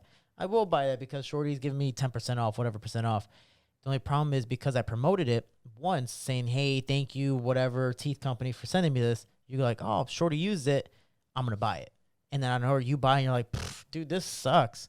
Man, Shorty, you're phony. You're selling out or whatever the case may be. So I'm like, you know what? Let me start making reviews so you guys can go straight forward. Like High Key sent me some headphones. And you see those little infomercials on Facebook. Oh, look at these headphones. They don't walk, they don't fall out, stuff like that. I'm like, you know what? They sent it to me. They sent me a couple pairs. Just gave them away in the gym. But I used them for about a week. Gave them my personal test. I gave them a 7.5. Why? Because I've used other headphones that are much, much better. But I gave them such a high score because they're only like $100. So when it comes to price comparison, they're waterproof, stuff like that. I'm like, you know what? I'm going to give the 7.5. It's not the best headphone, but it's definitely not the worst. If you want it, you're interested, and you want to save money, here's a promo code. There you go. Here's my personal review, all my facts behind it. There you go. And hopefully people respect that. Most of these little things that you got going on, is it your manager that's pulling those strings, or I mean, I do it all myself. It looks like that. No down talk to your manager. I'm sure he does his part too. But a lot of those little things falls on individuals like us, laps. It falls on you, Gus, myself, Salab. Manager is more on the contractual part, the gig, the signing, the showing, something like that. So the crazy thing, I have two managers. So I have one who's my fight manager, and Lex McMahon, he does everything for me, and it got me an amazing contract. So I wouldn't have been able to do that. For the other one, like big sponsors, I have another company called Beatnik Marketing. That guy who owns Beatnik Marketing, Beatnik, it's like BEATNIK. They work with Lomachenko, Terrence Crawford, TJ Dillashaw. That's how I got connected to them when I was working with TJ. And so they work with only champions. So for me at the time to be introduced to them is dope as hell. The only problem is, and they work with Juan Archuleta and all these guys. The only problem is because I'm so low, but they only work with the best of the best. They don't know, for me at least, how to like downgrade themselves to find smaller sponsors because it's not going to make them money as well. You know what I mean? Like, because managers take, Okay. they of course, take money. yes. And they're like, we could find you this, but you're not TJ Dillashaw. They're going to ask for somebody bigger, some of our other representatives. So I'm just like, damn. So I'm working up to that point. They give me so many pointers to help me get these other sponsors, promote myself. They're the ones that give me advice to make videos and do more social media stuff where you're actually interacting with fans instead of just like, oh, here's a photo, thumbs up, the Steve-O picture on his back, so... shout out to them. And you're putting in work, bro. You're putting in work. You're grinding. Yourself. You're hustling. A lot of fighters just fight. They just train and they fucking fight. A lot of fighters. That doesn't always pay. Yeah, of course not. Exactly. Especially if you didn't hit it big and if you're not consistently winning. Another thing is a lot of fighters are fucking divas, bro. They're divas. Yeah. People don't understand that. They're divas. They fake. They think just that's like when I hate when a motherfucker goes, yo, bro, she's a porn star. No, bro, she's a dumb bitch who gets fucked for money and gets filmed. She's not a porn star. There's nothing star about her. But She does porn. But is it dumb if she's making more money? No, you're right. I'm just hating. But No. What I'm saying is, don't call her a porn star. She's not a porn star. Porn star that came from people who were doing it for a long time. They became damn near celebrities just from showing their pussy and fucking for so long. Yeah. These little chicks who do 3 or 4 videos and whatever gangbang and what, you're not a star. You just do porn. You're getting fucked for like, whatever I money. got It's this cool. random big smile. We start talking about porn. I'm like, Well, how you a porn guy? I'm a porn guy. Fuck it. I think all of us. I like how I look down. It's like, yeah, I'm a porn guy. We're all porn guys. His next sponsor is gonna be Brazzers. Bro, no, then he just dragged us in as he's going down. He's like, we all are. He pulls me and Gus in there. Fuck you. Fuck you, We're yeah. all porn guys. Let me tell you something. Don't throw Gus in that. Gus is different now. Yeah, right, Gus. I don't. My boy. I'm not a porn guy. I just never been it's just very rare that I look at porn.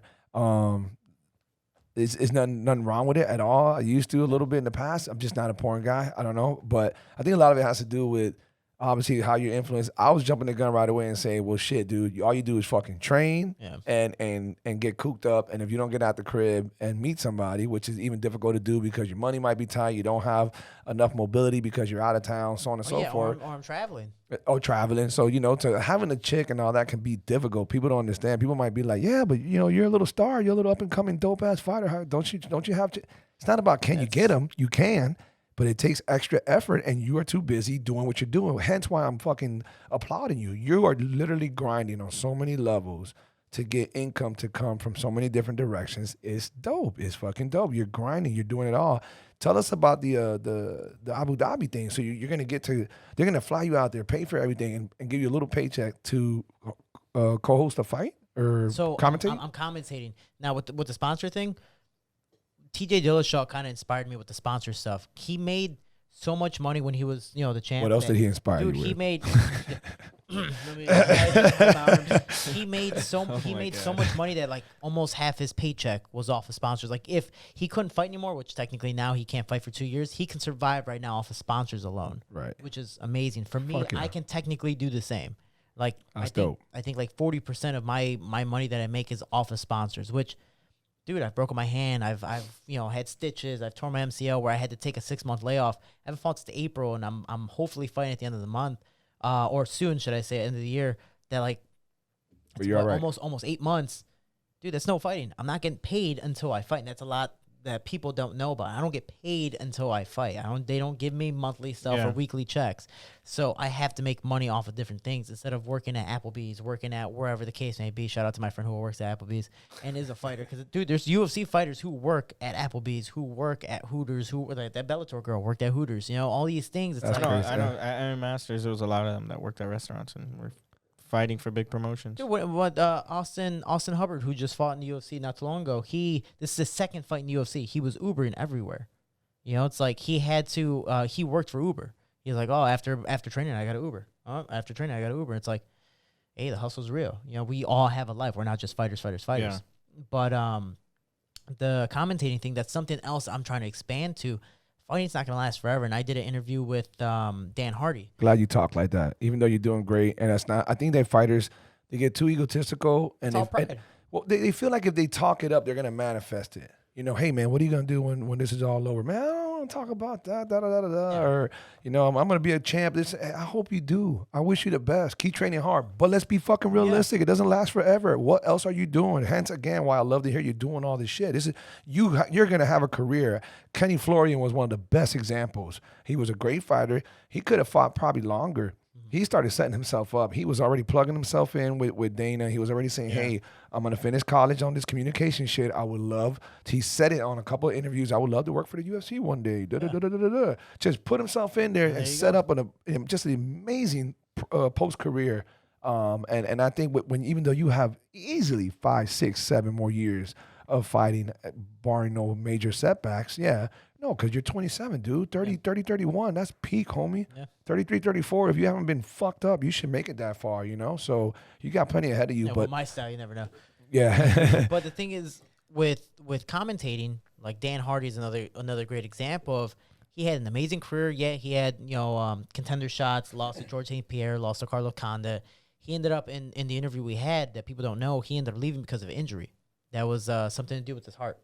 And then he ended up catching up to where he ended up being cleared, I think 2 years later. But for some reason, 3 years still after that, he didn't fight. Why? He's like, dude, I make more money commentating. I do this. I don't have to get beat up for a living. He goes, I love fighting. I love fighting. Yeah.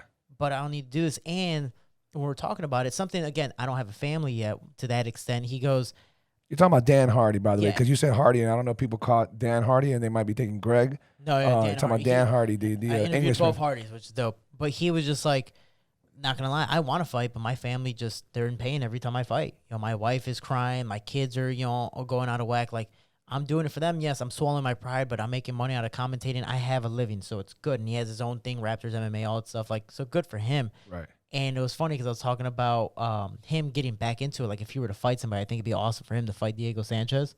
I think both of them obviously are out of their prime, but they're both willing and just scrappers. They want to go, go, go. So I think it'd be a cool fight between them. So if that fight happens, I take 10% automatically. Hey. But, and I think he was actually, after our interview, was talking to Joe Rogan about the exact same thing we talked about, the mental aspect, coming back into it. And now he's cleared to fight. And he's like, maybe I might fight. I'm like, How old is Dan? 34? So yeah, he's out of his prime, but he's still young, 34, 35, around there. Right. So it's like he's still more than capable. You see guys fighting at, Daniel Cormier fighting at like 41. 41, yeah. So that stuff happens. But man, I'm commentating in Abu Dhabi, and then that's a huge thing. Again, we're not going to fight forever. So when is that? How long? How far from now? That is next Friday. For what promotion next is Friday. it for? So that's for Brave. Oh, for Brave? So I'm flying out to Abu Dhabi, commentating. The hardest part about commentating, the good thing for me is there's usually 2 or 3 commentators. There's the main guy who does the sponsorship stuff, names all the fighters, John Anik, stuff like that. Right. Names all the fighters. Is it particularly in a different language or? No, it's all in English. It's all in English, which is dope for me. But it's all in English, and he announces all the fighters. So I don't have to remember, in a sense, the fighters' names. If I want to say, hey, the those are some Iraqis hard coming names. out, or the Japanese guys coming out, yeah. But the only problem Yeah, but is, do your homework, though. Don't no, fucking- and that, trust me, I've commentated before. I've done that stuff before, but and that's what I'm doing right now. I have to make a promo video after this about talking about some of the top 3 fighters. The hard part is I have to name these fighters, dude. I end up hitting up the matchmaker. I was like, hey, How you can pronounce you this? send me a voice message of how you say these fighters? And he's like, oh, yeah, of course. And Oh, it's man. Abdullah, blah, blah, and he just starts going. I'm like, not even gonna lie to you, that didn't help me at all. It actually pissed me off more. I don't even want this job anymore. So I'm just happy that I get to just literally talk about what I see, but more in the technical aspect. So, and that's something I like because I love the science behind the sport. My coach, Master Bob Shermer, taught me the science behind the sport. So when it comes to dumbing it down, explaining it to the average individual, because that's who technically you're explaining it to, Right. it's easy for me. And some people, they don't know how to do it. Like, some people are great fighters, but are horrible coaches. So that's the way I look at it. I believe I'm a good fighter, that I believe, and hopefully one day I could be a great coach. Now, you said you might have a fight Hopefully by the end of the year. by the end of the year. Yeah. Okay. And that's going to be for Brave So as well? I just signed my contract today, so I technically can't announce anything. But it's gonna be With at Brave? Yeah, with Brave. Well, How shit, many congratulations. fights did you Thank sign you, for? thank you. So I have 4 fights total. Okay. I have 3 fights left, so this will be my second fight in the contract, and we see where it goes from there. But man, Are you happy with them that you see yourself going back to the UFC, or you're like, screw it, I don't care, I'd rather just make more money with Brave? I mean, here's the thing.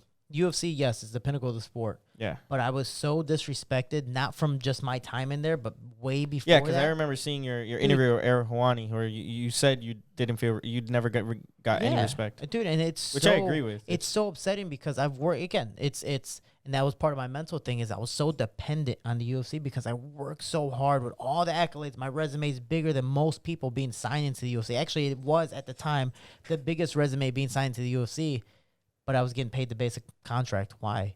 That makes no sense, but it was because of the last minute fight, and 100% I'm a small guy. Am I allowed to ask you this? When people start UFC, first time fighters, well, I guess it all depends on their record, obviously. They normally start at 8. Not So- even the record, because Sage Northcutt Dude, had Sage- no record, and he was getting paid top dollar. Yeah, well, he was getting like 50-50 or 40-40, Yeah. So it depends on who you are, who you Right. know. And that was the huge thing. When Mick Maynard started cutting people after a loss, and I actually kind of blame myself for that because I made a video about the flyweight division possibly being cut. I ended up being right, so I was the first one cut. And then slowly it started to trickle down. Anyone who lost was just being cut. The only problem is that for some reason didn't go to everybody. Why? Because you're Mick Maynard's buddy, because you're Sean Shelby's buddy. Oh, you're allowed to bump up. It's because you're a friend of this guy. Oh, you're Dana White's guy. The politics got You in. can finish your contract. And that was the bad part, because they didn't look at the resume. Yeah. They just looked at, you're cool, I like you. You're out. You know, Then so there's nepotism. It's yeah. just, So do I want to go back to that? No. I want to. It's like an abusive relationship. You know what sucks, Shorty? From somebody who adores the UFC, adores MMA, been doing it my whole life and everything else. It sucks to hear that type of shit about them because I got so many behind the scenes facts. It's I ridiculous. know, and we've heard so many from other people as well. Being that we're in the MMA community, but it sucks because it's like, damn, UFC, I fucking love to watch your fights. You got all the greatest fighters, most of them, and your production is and all this other. You know, you just want to say great shit about them. But then you hear these type of details, and you start thinking, "Fuck, Dana White or whoever. Like, who, what the fuck's wrong with you guys? Why is this still happening? Why haven't you guys fixed this? Why do you have a Brandon Schaub who can just throw so much dirt on Dana and this and that? Why do you have these situations that could have been handled so much better? Why is the UFC turning into a debacle of WWE transition? You know, like Brandon Schaub makes so much money now. I know. Outside of fighting, killing it. It's ridiculous. He's killing it. Yeah. We have the same manager, Lex McMahon. Like, he'll tell me some of the things. I'm like, huge shout out to Brandon Schaub. He has a man. 7-figure contract with Showtime. yeah, I'm like, good for you. He fucking stuck his foot in his mouth with that Joe Rogan shit and trying to say that Joe Rogan and Dana White get more pussy than a lot of people know. You didn't hear about that? I didn't hear about it. Oh man, that was bad, man. He fucked up. Yeah, He's- but I didn't He- see that. He was talking about some guy came up to him after one of his comedian ordeals, and the guy was like, "Dude, you helped me out a lot. You know, you this, you that, but man, one of my biggest problems is I just can't get no pussy because I'm bald." And and he was like, "Dude, but you're in decent shape. Who gives a fuck if you're bald?" And the guy's like, "No, you don't understand. Bald guys don't get pussy like you think. I don't care how good a shape you are. Women don't like bald men." He's explaining this to his, I think, King and the Sting, whatever, Fighter and the Kid, Fighter and the Kid, whatever. And as he's explaining this, you have Colin over there, and then you have his staff over here. He's explaining this. He goes, "Man, I told him, Colin, man, bro, what the fuck's wrong with you, bro? I know all kind of bald-headed people that get a lot of fucking play, man. Well, are you crazy? Yo, fucking Rogan, Dana White, man, it's..." And then just what happened. Silence. And the camera looks at Colin. He's dumbfounded. The camera looks at his crew, and they're like, "You fucked up." And everybody's quiet, and then he just, boom, he keeps going on to whatever. Some fan who records all his episodes or whatever called it out, did a special on it, highlighted what he said, blah, blah, blah, blah, blah, posted it. It went viral. He addressed it. He apologized, and he tried to say, well, I don't want to blast on him, but he stuck his foot in his mouth regardless. But huge shout outs to him. Yeah, he definitely thought like you, dude, and like you have, like you are, and then look at him now. Well, he didn't get Look up. at him now. He tried something different. He knew MMA wasn't going to be the thing for him. He wasn't as talented as possibly he thought he was, or just people were just that much more. So he's like, let me try this, and ended up working out well for him. So that's what I'm trying to do, is different things to see where it goes. Because if you don't try, you'll never know. Woulda, shoulda, coulda type of thing, like I said earlier. So, but the UFC, man, like, will I ever re-sign with them? Technically, it's always up in the air. Right. But right now, 100% no. I have my Brave contract. That's something I'm focusing on. And if everything works well with Brave and they want to re-sign, we renegotiate and see where it goes from there. Right. And I've been extremely, this is what I expected from One the FC UFC. might be next as well, though. One Shit. FC, right? And I had all of them hit me up. Brave just won the deal. So Nice. I'm happy with that. And I'm happy with them. But we'll see where, the world takes me next. But right now, the UFC is not at all in mention. Like, they are dead last place just because of the respect. Yeah. I think it's great that the flyweights are slowly starting to come back. Right. But it's slowly. So it's kind of like that transition. It's like, I'm gonna let them be the test dummies and then see where it goes from there. But let them clear those muddy waters out while you. And that's not even where people are looking at for flyweights. People look at ONE FC more. They look at all those other people. But dude, the money difference in boxing to the UFC. Boxing has been around for hundreds of years, so they've been established. They've adapted. They've done this. They've done that. MMA 93 technically, with UFC at least, but other ones probably a few years after. But when it comes to the big one, UFC since 93. So what is that, 20 or almost 30 years? Kind of 25 somewhat. years, yeah. I get punched in the head for a living, so my math is horrible. But it's the fact of, I believe, what was it? I saw a stat on this. Hancho Editing, which is a page I follow on YouTube and Instagram. Great boxing page because they look at different things. He talked about the numbers. This was 5 years ago. Of what they're supposed to pay fighters? Yeah. 7 billion. So besides, and that one too. Yeah. 7 billion. And that Throughout the just came years. out. That just came out recently. Okay. But when it comes to boxing, the way it's formulated is 60% of the fight event goes to the fighters. 40% goes to the promotion because they understand that without the fighters, Yeah, there's nothing. we're not shit. That's the actual numerical Like around somewhat the- equation. give Okay, or take. roughly. Okay. A few years back, given now it's definitely improved. A few years back, it was 90% went to the UFC, 10% went to the fighters. What? That's crazy. And then now I believe it's like 25% go to the fighters, but still, like, without us, there is no fight event.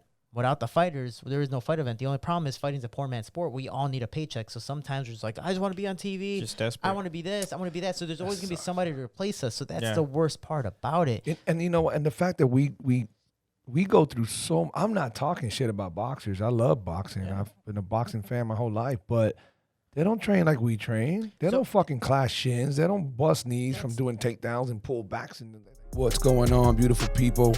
Just want to take a moment to thank everyone out there for tuning in. We continue getting so much love and support and appreciate every bit of it. But on that note, if you're a new listener or simply someone who's interested in following our journey, please take a second to subscribe to our channel or download whatever necessary app in order to never miss a show. Also, why not give us a follow on Instagram at BlackSheep305 and at Gus Villamil. Again, we truly appreciate all the love and support and look forward to continuously giving everyone listening a different perspective. Now let's get back to the podcast.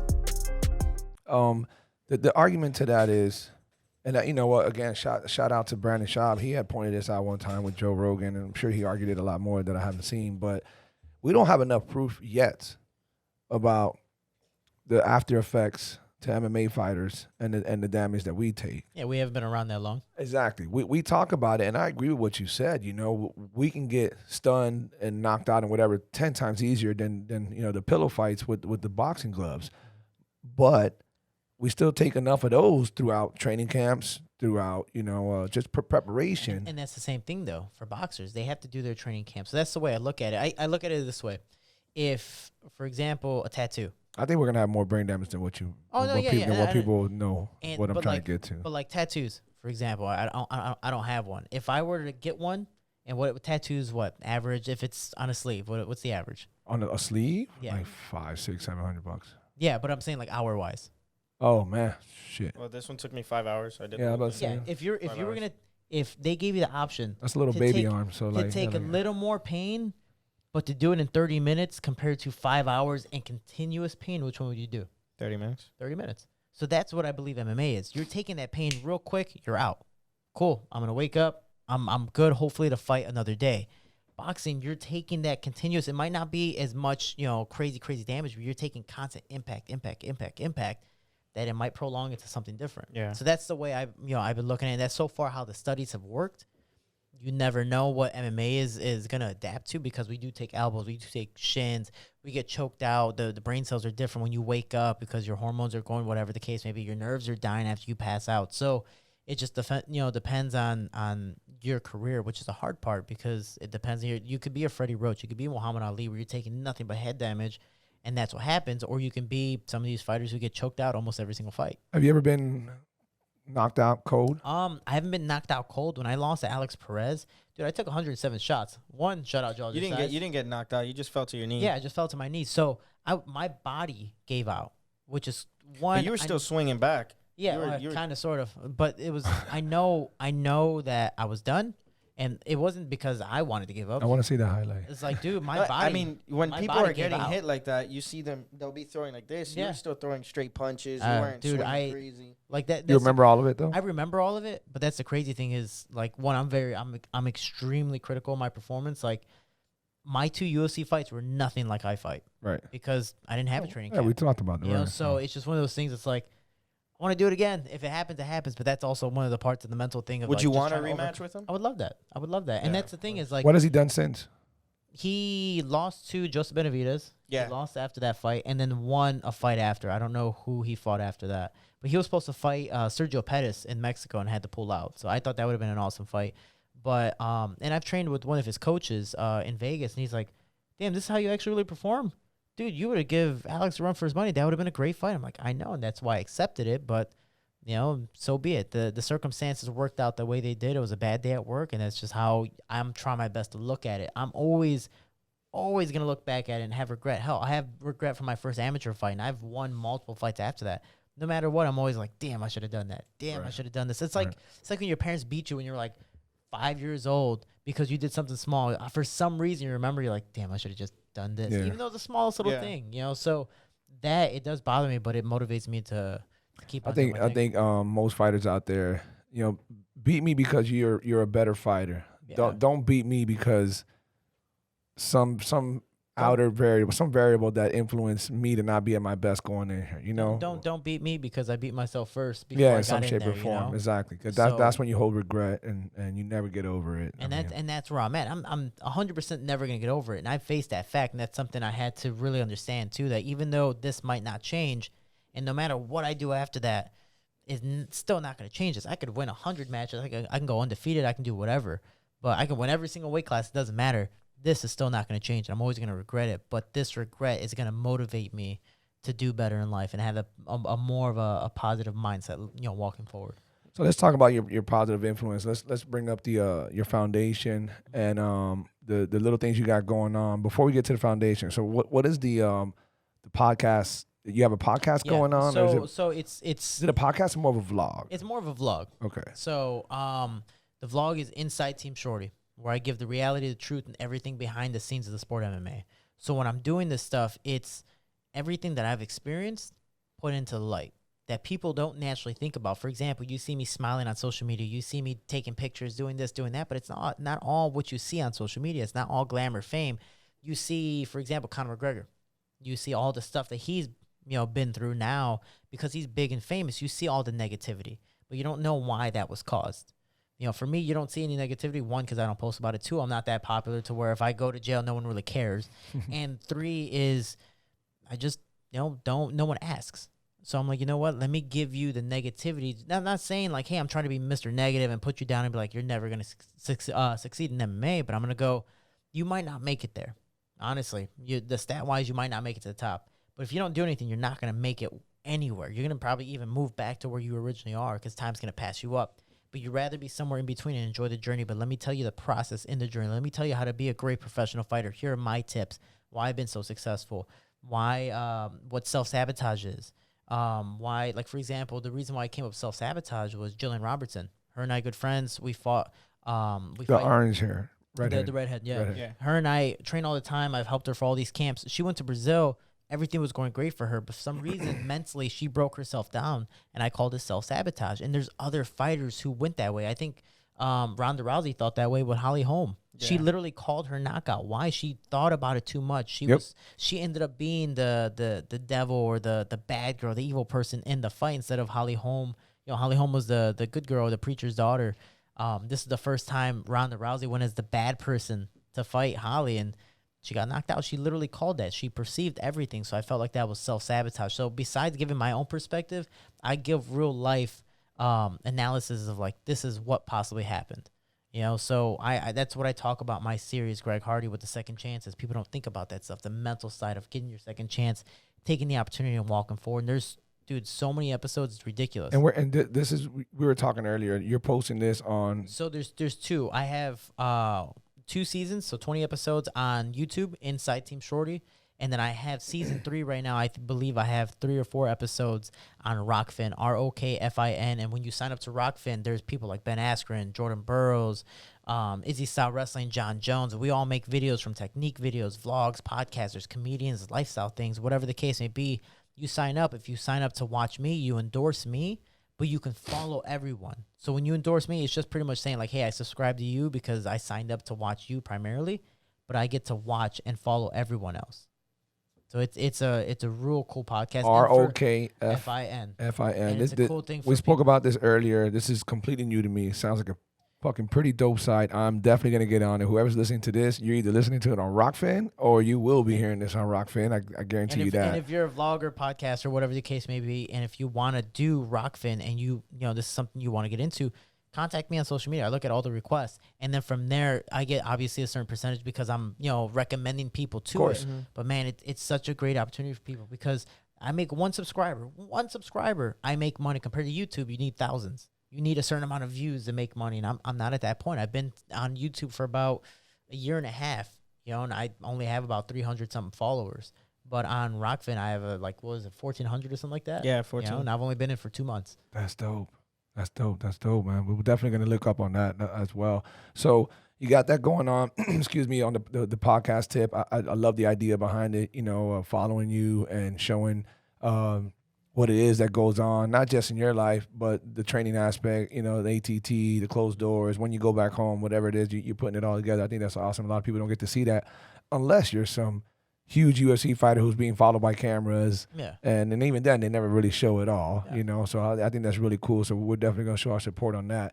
And then tell us about the foundation. So the foundation, like we were talking about earlier, the negativity I had in my life, pushing through it, why I changed my perspective on a lot of things was because of MMA, because of my coach. Everyone needs sometimes a different father figure in your life, or even just somebody there to be a mentor, and for me, my coach, Master Bob Shermer, was kind of all those things: my coach, my mentor, my father figure, and even now my best friend. Like him and I talk every single day, and he is my guide of saying, sometimes you need a big brother to go, hey, I did all these things, which my brother was. He's like, hey man, I did all these fucked up things, go the other way. I was like, okay, cool. And I went the other way. And he's the reason, actually one of the biggest reasons why I succeed. That's why I take him everywhere I go.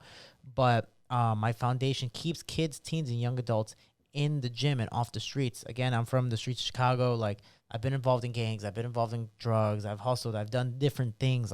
I know that stuff. And I could have gone I did the minimum of minimum. And I could have gone easily way worse if I didn't join the gym. Right. So the gym got me out of trouble. And fun fact was, when I graduated high school, I was only a state qualifier in high school wrestling. So I just made it state, didn't do anything. I lost my first match. I was out, which sucked. And then I was a 1.8 GPA because I was a class clown. I actually got voted. I got voted biggest party animal in high school. Yeah, I don't know if that's a good thing, but I was a mascot and all that stuff. It was a great time. But I was a jock that just didn't care. It was like everyone was doing my homework for me. It was awesome. I was a popular guy. Everything was great. But when I tried to apply for all the state schools, they said, you're definitely not going to be on our team. We're definitely not going to pay you for it if you walk on. And if you sign up to our school, you're on academic probation. So if you get 1D, you're out. And I don't care how much money you've paid, you're out when we take your money. It's like, I'm good. And I worked 80 hours a week at the pizzeria. So I was like, you know what? Let me try to do something different. Either I'm going to work at the pizzeria, join the military, or go to school. I went down the line. Let me go to school first. If it doesn't work, join the military. Doesn't work at the pizzeria. So I went to school. My very first test, I failed. I was like, oh damn, and I failed. It was bad. The only thing I got right was my name, maybe. And so I was like, you know what, man, I gotta let me try. I got a semester. I got 9 weeks. Let me really, really try. I bought the book that I needed for that, or at least borrowed the book. I never bought books in college, which is awesome. I found a way to get the books. I actually studied for once in my life. My first semester, my first time ever in my life, I got a 3.0, and I was like, okay. And then my coach is still guiding me through martial arts and through just school. Like, hey, you need school, because you never know. You could be the best in the world. You could, any little thing, any little fluke. I break my hand, my fight's over, or my fighting life is over. Your coach, what is his name again? Master Bob Shermer, Robert Shermer. Back in the day, he still has his own gym over there? Combat Dope. We've been around for almost around 30 years. Big shout out to him, man. Sounds like a great guy. I like that formula he has. Him and I have been working little sponsorships when it comes to sponsoring fighters, letting them come in the gym, stuff like that. But he guided me into college, and eventually my grades rose from 3.0, 3.3, 3.6, 3.8. Never got a 4.0, which sucked, but I was at 3.8. I'm like, yo, I'm a nerd. Like, yeah, I used to make fun of people like that, and then now I'm a nerd, and I think it's awesome. I was on Phi Theta Kappa on National Honor Society. I ended up being a wrestling All-American because I worked my ass off to get to that point, and I ended up getting a full ride. It was NAIA or it was JUCO. So I was All-American in JUCO, and then I went to Division II, and I got a full ride. I had 3 years of school because I did my redshirt year first, and then the 2 years after. And given that's a whole different story, I fucking hated that school. But I ended up graduating with a degree in kinesiology. Kinesiology, So really? it's the way they have it is leadership in sports and exercise science, but all the classes that we took together, one could be referred as kinesiology or pre-med. So like we studied a lot of shit. Sometimes we didn't even need to study it, but that was just what we did. So they taught me a lot, but man, I got to go to school for free. I graduated debt free, but it's all because of martial arts. If it wasn't because of the gym, I would have never learned all that stuff. So your foundation is geared towards basically giving less fortunate people or kids that same opportunity, instilling it in them, reminding them. It's not even to do martial arts. I'm not saying you have to go to the gym to, besides learn how to defend yourself, which I believe everyone should know, is it's not to be a fighter. If you want to be a fighter, awesome, cool. I'm always going to support you no matter what you want to do, but it's going to give you a good mindset. It's going to give you confidence in yourself, your body, getting in shape, doing all these different things. It's going to give you, how many people do you know today they're going to step inside the cage? Not many. A lot of them will talk smack, shit to go in there, but they'll never actually go in there. And then always be like, oh, man, this guy's big, this guy's bad, this is buff, whatever the case may be, and just freak out and not do it. But just to go in and get the confidence to go, I did an amateur fight, I did this, I did that. Like, it boosts your morale in many different ways, not just in fighting, but just your confidence overall as a person. So I believe it's helped me. It's helped a lot of people in different fields. And even when I fight, like I motivate people when I win, even when I go in there and lose. They're like, dude, you made it to the UFC. You're making me want to get up and do what I wanted to do, whether it's be a businessman or whatever. It's like, yeah, man, I actually tried to follow my dreams. I've been doing this since I was 3-4 years old. Why can't you? It's never too late to do it. So it's a different opportunity. I mean, how many, for being Latinos here at the table, how many people do you know have more than, 2 brothers and sisters?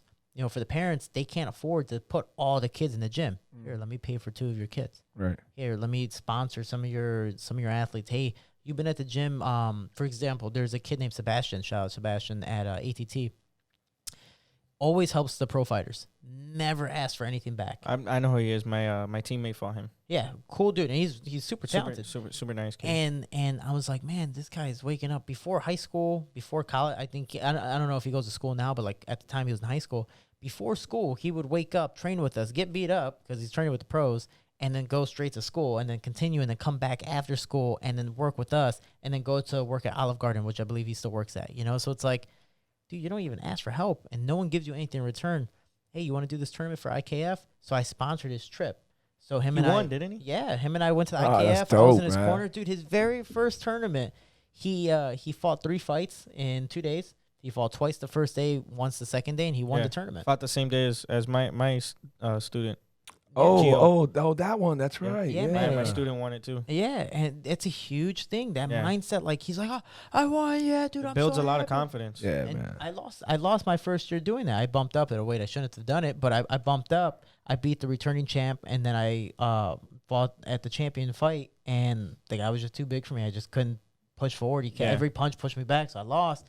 Next year again, I won. That was like my first kickboxing fight. So it's telling you, these little tournaments, these different opportunities, like people appreciate it. These gestures that you do, yeah. Like every time I see Sebastian now, he's like, "Oh, sensei." I was like, "Dude, don't call me sensei. I'm not your teacher." Like, Steve Bruno's teacher, this guy's teacher, whoever. But I'm just a guy just trying to help you. But it makes people, even if they don't do whatever they want to do, just the journey, it's just so much fun. So we got we got a long list of shit to go down. I talk before my we go ass into off, anything, yeah. this is the one thing this is the one thing that I've been wanting to ask. So me personally, I don't know about Wes, but when I got out of wrestling, I was went to MMA Masters. I knew a lot of fighters that had wrestled in college before that I knew them previously, and they had always told me, hey, you should try MMA, you should try fighting. I'd never fought before. I was just straight wrestling. And I was at MMA Masters. I got there when Ricardo Lamas was fighting Jose Aldo for a title fight. Mm-hmm. So I got to see a lot of how everything works with the UFC and how like that type of thing. But I ended up leaving there and then going to other gyms and then coming back and then knowing that you've left to gyms. And do you believe in that whole, the conspiracy of people, oh, you're a gym whore, you have no loyalty? Me, I don't believe in that. I believe that this is a selfish sport. I'm there for me to get better. I understand loyalty to a coach and paying them what they deserve. But when it comes down to it, to me getting better and progressing, and I don't feel I'm getting that on a team, I'm going to leave. Yeah. And it's So, and I think that's an amazing question. It's a video that I'm going to be making too. Is, for example, everyone was giving shit for TJ Dillashaw leaving Alpha Male. Yeah. One, he felt like he was kind of plateaued there. Yeah. He's like, I need to go somewhere else. Dwayne is going to teach me to stand up, and look, it ended up working out really, really well for him. Besides the whole EPO thing, Right, it right. worked out really, really well for him. So that was a selfish decision, but you're in the cage by yourself, but you need the team to build you up. I'm not saying I'm leaving you because you're bad or I don't like you anymore. Dude, I appreciate everything you've done for me. I just feel like it's a good time for me to move on and see if I can improve my career somewhere else. That's all it is. And a lot of people burn bridges. They take it as a negative thing, like, oh, hey, I like that gym better. I'm leaving you, so bye, coach, and then they go somewhere else. Like, no. Don't burn your bridges. Respect what they gave you because you're at where you're at today because of them. Yeah. You have the opportunity to go somewhere else because of them. Don't just be like, all right, amateur coach, later, I don't like you anymore. But then there's teams that I won't say what team specifically was like that with me, that at first they ignored me, wouldn't even for my amateur fights, they didn't even corner me for my amateur fights. I would go, my first amateur fight, I had no corner. Yeah. Literally no corner. At MMA Masters? I didn't want to say the name. Because that happened to Rhino a couple times. Technically, you didn't, but he did. But no, and I get you, dude. I've had so many gyms be like, oh, you're a gym hopper. You're this. Like my opponent, Gleason. He was like, oh, he's a gym hopper. He's not loyal. I was like, no. I talk to my head coach every single day. Yeah. But because I've been at Jackson Wing, Training Lab, Muscle Farm, Dwayne's, and all these other gyms, doesn't mean I don't like them. I'd never talked bad about them. Like, I have my favorite gym possibly over others, but everyone has been a piece of my MMA journey, and I can say I've been to Jackson Wick. My picture is up there still. I've been to Dwayne Ludwig's. He probably doesn't have a picture of me, but he talks about me every once in a while that I probably got punched in the face a lot. And just different places, like, they respect me and I respect them because you got to be cool with it. But for me, like, when I went to ATT, they are one of the biggest and best gyms in the world. They are people who, like, and I've been checked at other gyms as well besides ATT, where they're like, hey, you can't cross-train. I'm like, no, I'm not cross-training, but if I'm traveling, I'm going to train because that's what I need to do. Yeah. I'm a fighter.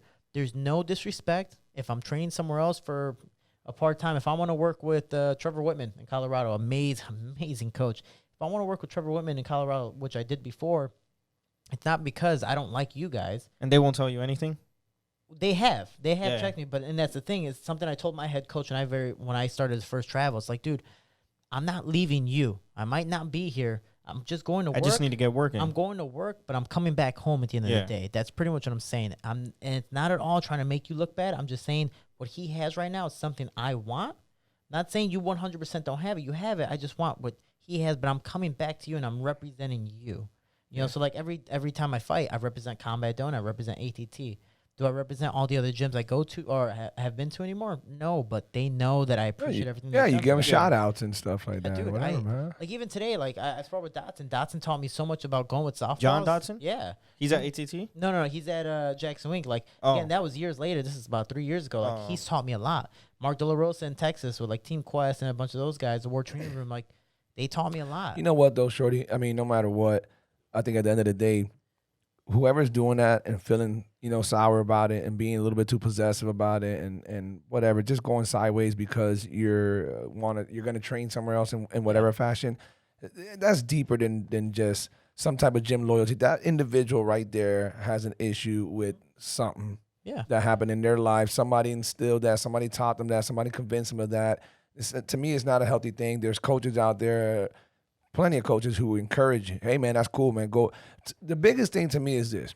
When you have an ATT or a Winkle camp and maybe a couple others, you do have, there's not a lot of reason to have to go anywhere else because you got a lot of great fighters. You got a great facility. You should have an amazing coach or two or three. And that's what I'm saying. I've stayed at ATT for about a year and a half. That's the longest I stayed at a gym. So But when ATT does have a lot of what other gyms don't have. They have strength and conditioning. Yeah, all that. So, but if you go to a gym and there's, I'm a 205er, if they got one 205er, two 205ers because I'm in the middle of, let's say, Arizona, and there's not a bunch of tall people there, there just isn't because of the ethnic background and whatever, then I love training there. I love this. I love that. But I need some 205ers. I need to go somewhere else. Who's got some big boys over there? Let me go over there and bang with some big boys. Let me go to Greg Jackson's camp because John's Jones, whoever else is there. And it's not disloyalty. It's I need to take care of me. I am not going against the right people here or whatever it might be. And that's what I told my head coach is, dude, we're not trying to be an amateur gym. We're trying to be a pro gym. It just so happens that all the pros eventually leave. Like, so be it. Why? We just don't have the bodies. That's all it is. Yeah, we might have people my size, but experience level is what I don't have. So I had to travel. So that's why I initially started to travel and go to different gyms. But it's also of, again, with TJ, he kind of plateaued at Team Alpha Male. He's like, hey, I feel like all of them we're at the same level. Yeah. He's like, And hey, that's the worst I'm not thing. just learning, I'm learning the same shit over and over. And there's nothing wrong with that. Repetition makes, masters at key things. But it's the fact of, hey, I want to learn how to strike. TJ eventually went with Dwayne. Look at the improvement he had. Now, if he was able to go back and forth, I think his game would have been that much better. But Alpha Male and Uriah Faber were like, no, you're either with us or you're against us. And that was it. So be it. I don't know the whole story behind it. I'm not going to get any more into it. But for me, when I leave gyms, I'm like, hey, I'm going somewhere else. Cool. You're focusing on your fighters. You focus on your fighters. I'm going to focus on me. I'm at ATT now. If you focus on me, you focus on me. If you don't, I don't care because I'm doing me. I have everything I need at ATT. I have the dorms. I have the bodies. I'm smart enough, hopefully, to coach myself in certain aspects. And then I ask coaches as well, Mikey Rod, Dean Thomas, and anyone else, and go, hey, what do I need to work on? Is this, oh, cool. I'm taking mental notes. I learned that from who? I learned that from Dwayne. Cool. I'm taking mental notes. I'm doing this. Damn, my wrestling is kind of bad. Oh, I'm remembering something I learned at San Diego Combat Academy with, Boogie Richman Martinez. I was doing little jiu-jitsu things of wrestling. So, again, everything's molding me into what I am and who I am today. So I appreciate it. If I'm not at your gym anymore, so be it. But if I need some type of improvement, it's huge. Actually, a video I'm making hopefully tomorrow is about being the alpha male at the gym. You 100% don't want to be the best one at the gym. Oh, 100%. I strive to be the worst one in the gym. Yeah. And it sounds opposite. It sounds weird. It's like, what? You want to be a loser technically? So no. Because then I know I'm with really, really, really good people. Dude, I went with, so one day I went with Pedro Munhoz and I went with Marlon Moraes. And, they're 35, a little bit bigger than me, but the skill level is just, they have a lot more experience too. So when I'm going just with two them, little animals. yeah, and it's awesome. And I told them, I was like, hey, can I go? Because I'm fighting an opponent who's a Muay Thai guy. He's going to try to push me back, stuff like that. I go, hey, no one my size pushes me back. I don't care how good you are. You're not going to push me back.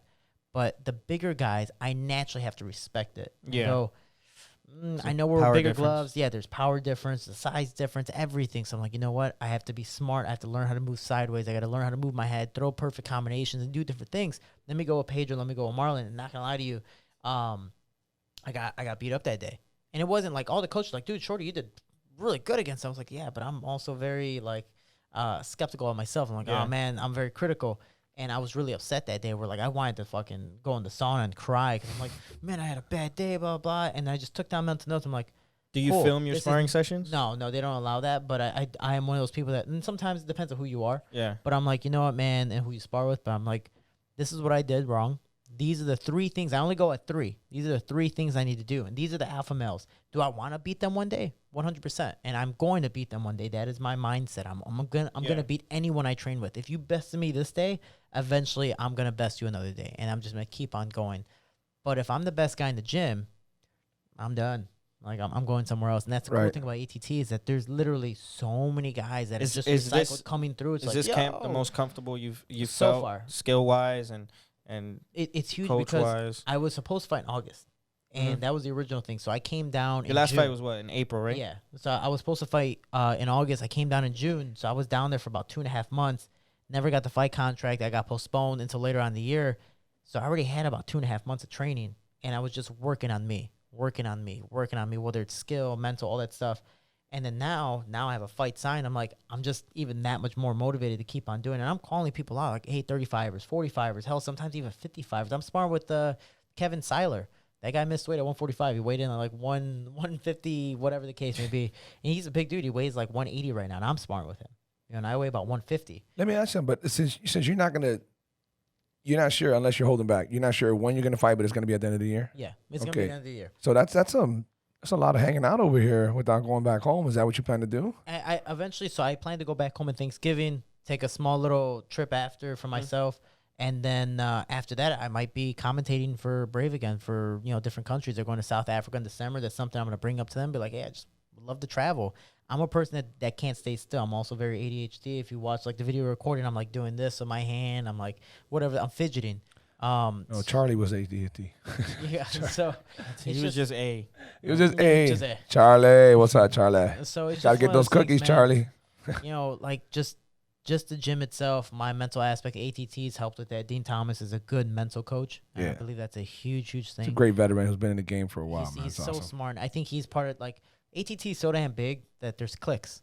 There's the Brazilians, there's the Russians, there's the amateurs, there's the Dean Thomas guys, which is kind of like the outcast group where we talk to everybody, but we're really to ourselves. You know, there's, you know, whatever the case may be, and it's broken down into not even ethnicities, but just groups. And it's kind of crazy because when we spar or even train, the Brazilians on this section, the outcasts are more on this section, the random guys are just kind of wherever, the Russians are in the middle, you know, so it's really broken down. Yeah. And it is like a high school because it is so damn big, but you know there is still a family to it, and I think that's really, really cool. Yeah, dysfunctional families. I mean, you guys got all the same goals. 100%. We all just punch each other in the face, so if I don't like you, I get to do that. But it's a huge thing. But like to back to your topic, if you feel, if you're an athlete that you're just not, you're kind of plateaued at the gym, try for a little longer, talk to your coach, communicate, because that's the biggest thing. Communications. You don't just Yeah, go you got- out of nowhere like. Yeah, you gotta give.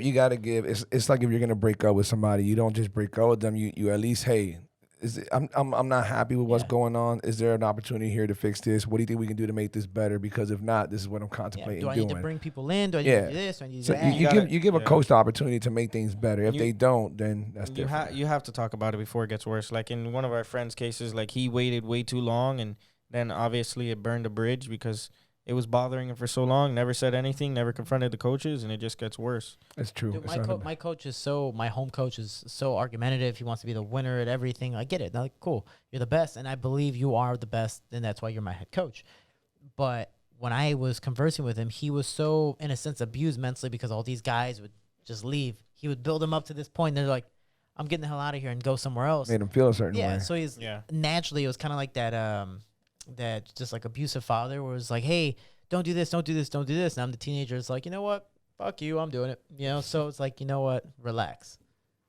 What's up, my fellow black sheep? Just want to take a minute to thank you guys once again for showing all your love and support, for tuning in, for following. But hey, this might be your first time listening, so how about you do me a favor? Pause what you're doing really quick. Go follow us. Go subscribe. Go download whatever app you need to do.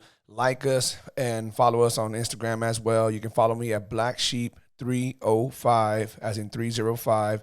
And you can also follow Gus at Gus Villamil, and this is on Instagram.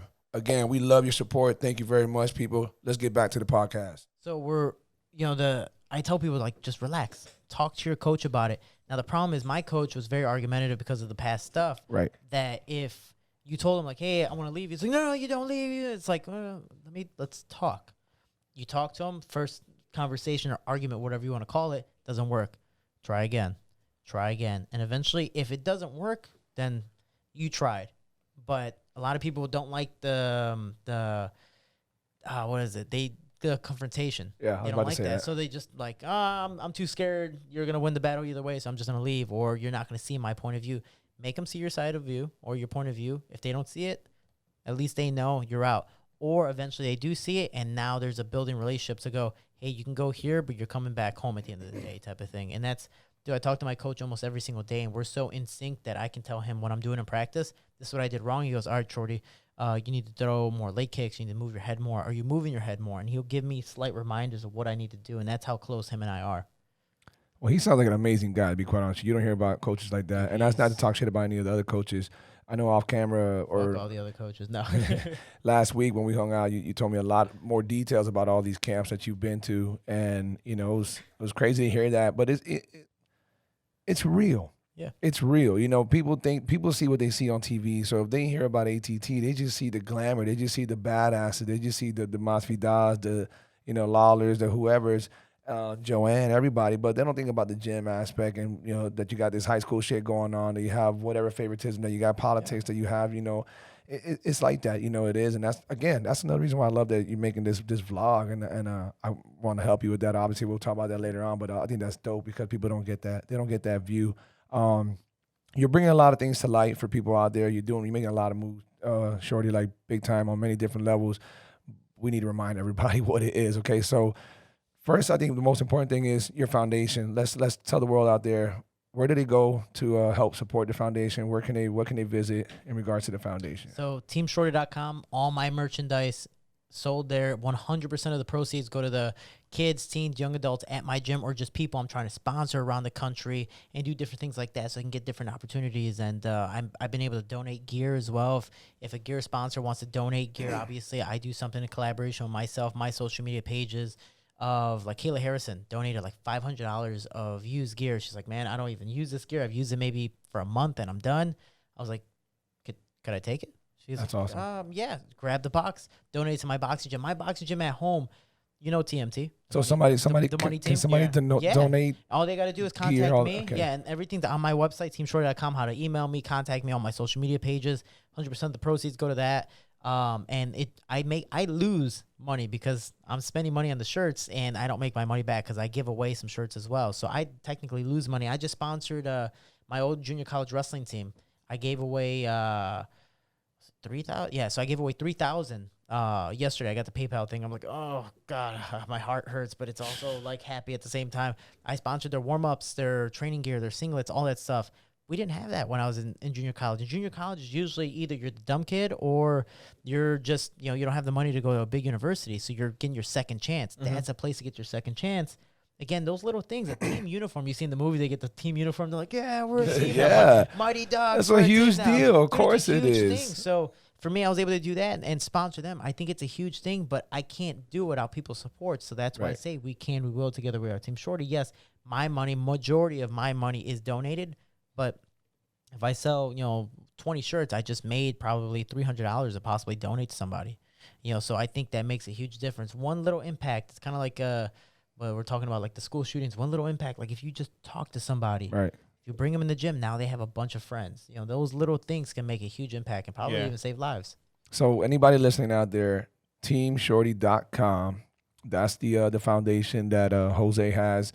Seems like a great foundation. Sounds like you can pretty much donate damn near anything. I'm not gonna say donate a bag of chips, but if you got any kind of gear, you got any kind of gear out there, that'd be great. Any kind of monetary donations, who knows, food, whatever it is. Shorty's just definitely doing things to help community, help give back, all kind of greatness behind that. So that's at teamshorty.com. I love that slogan. What is it? We can, we will. Together we are Team Shorty. Because again, even though this is a selfish sport, without people, I wouldn't be able to get to this point. That's awesome. Okay. And then people who want to contact him for maybe sponsorship, maybe you just want to talk to the guy, maybe you want to have him come visit your school or you want to work a project with him, you can reach out to him. Aside from teamshorty.com, you can reach him at Instagram on Jose Shorty Torres, and that's usually my biggest social media platform. I see all requests, whether it's from sponsors. They DM you over there. They can DM me. My email's on there. They can message me as well. Girls, you too. Please. And he's watching too much porn in this little fucking dorm. I'm in prison, man. I can't do this all day. I gotta get out. But it's just one of those things, man. I accept everything when it comes to like sponsors requests. Like people want to talk to me, cool. I'm want to talk. Hey, possible sponsors, don't give him some shit that's shady because he's gonna call you out on it. And I love that part. So you want him to give him a shout out. You want him to test it out. Be ready for real brutal honesty. I think that's great. And I have to. My name is behind it. If you send me something, it's not good. Hey, good luck, man. Good luck to your business, but. It's a huge thing to all the amateur fighters, man. If you want to just talk, reach out, whatever, man. Just hit me up. If I can, I will. If I can't, I can't. I think that's another big model for me. What are the other platforms that people can reach you at if it's not Instagram or directly to your page? Twitter and Facebook, Shorty Torres MMA, teamshorty.com, Instagram, Jose Shorty Torres, Inside Team Shorty on both, Inside Team Shorty on YouTube, Jose Shorty Torres or Shorty Torres MMA on Rockfin. And man, it's a huge thing. I appreciate everyone's love and support. You guys, spending your time with me, and obviously my family, my father, my brother, my mother, doing all the things because without them, I wouldn't be a fighter. Fun fact is, I don't want to be a fighter. Even today, I still don't want to be a fighter. I'm just really good at it.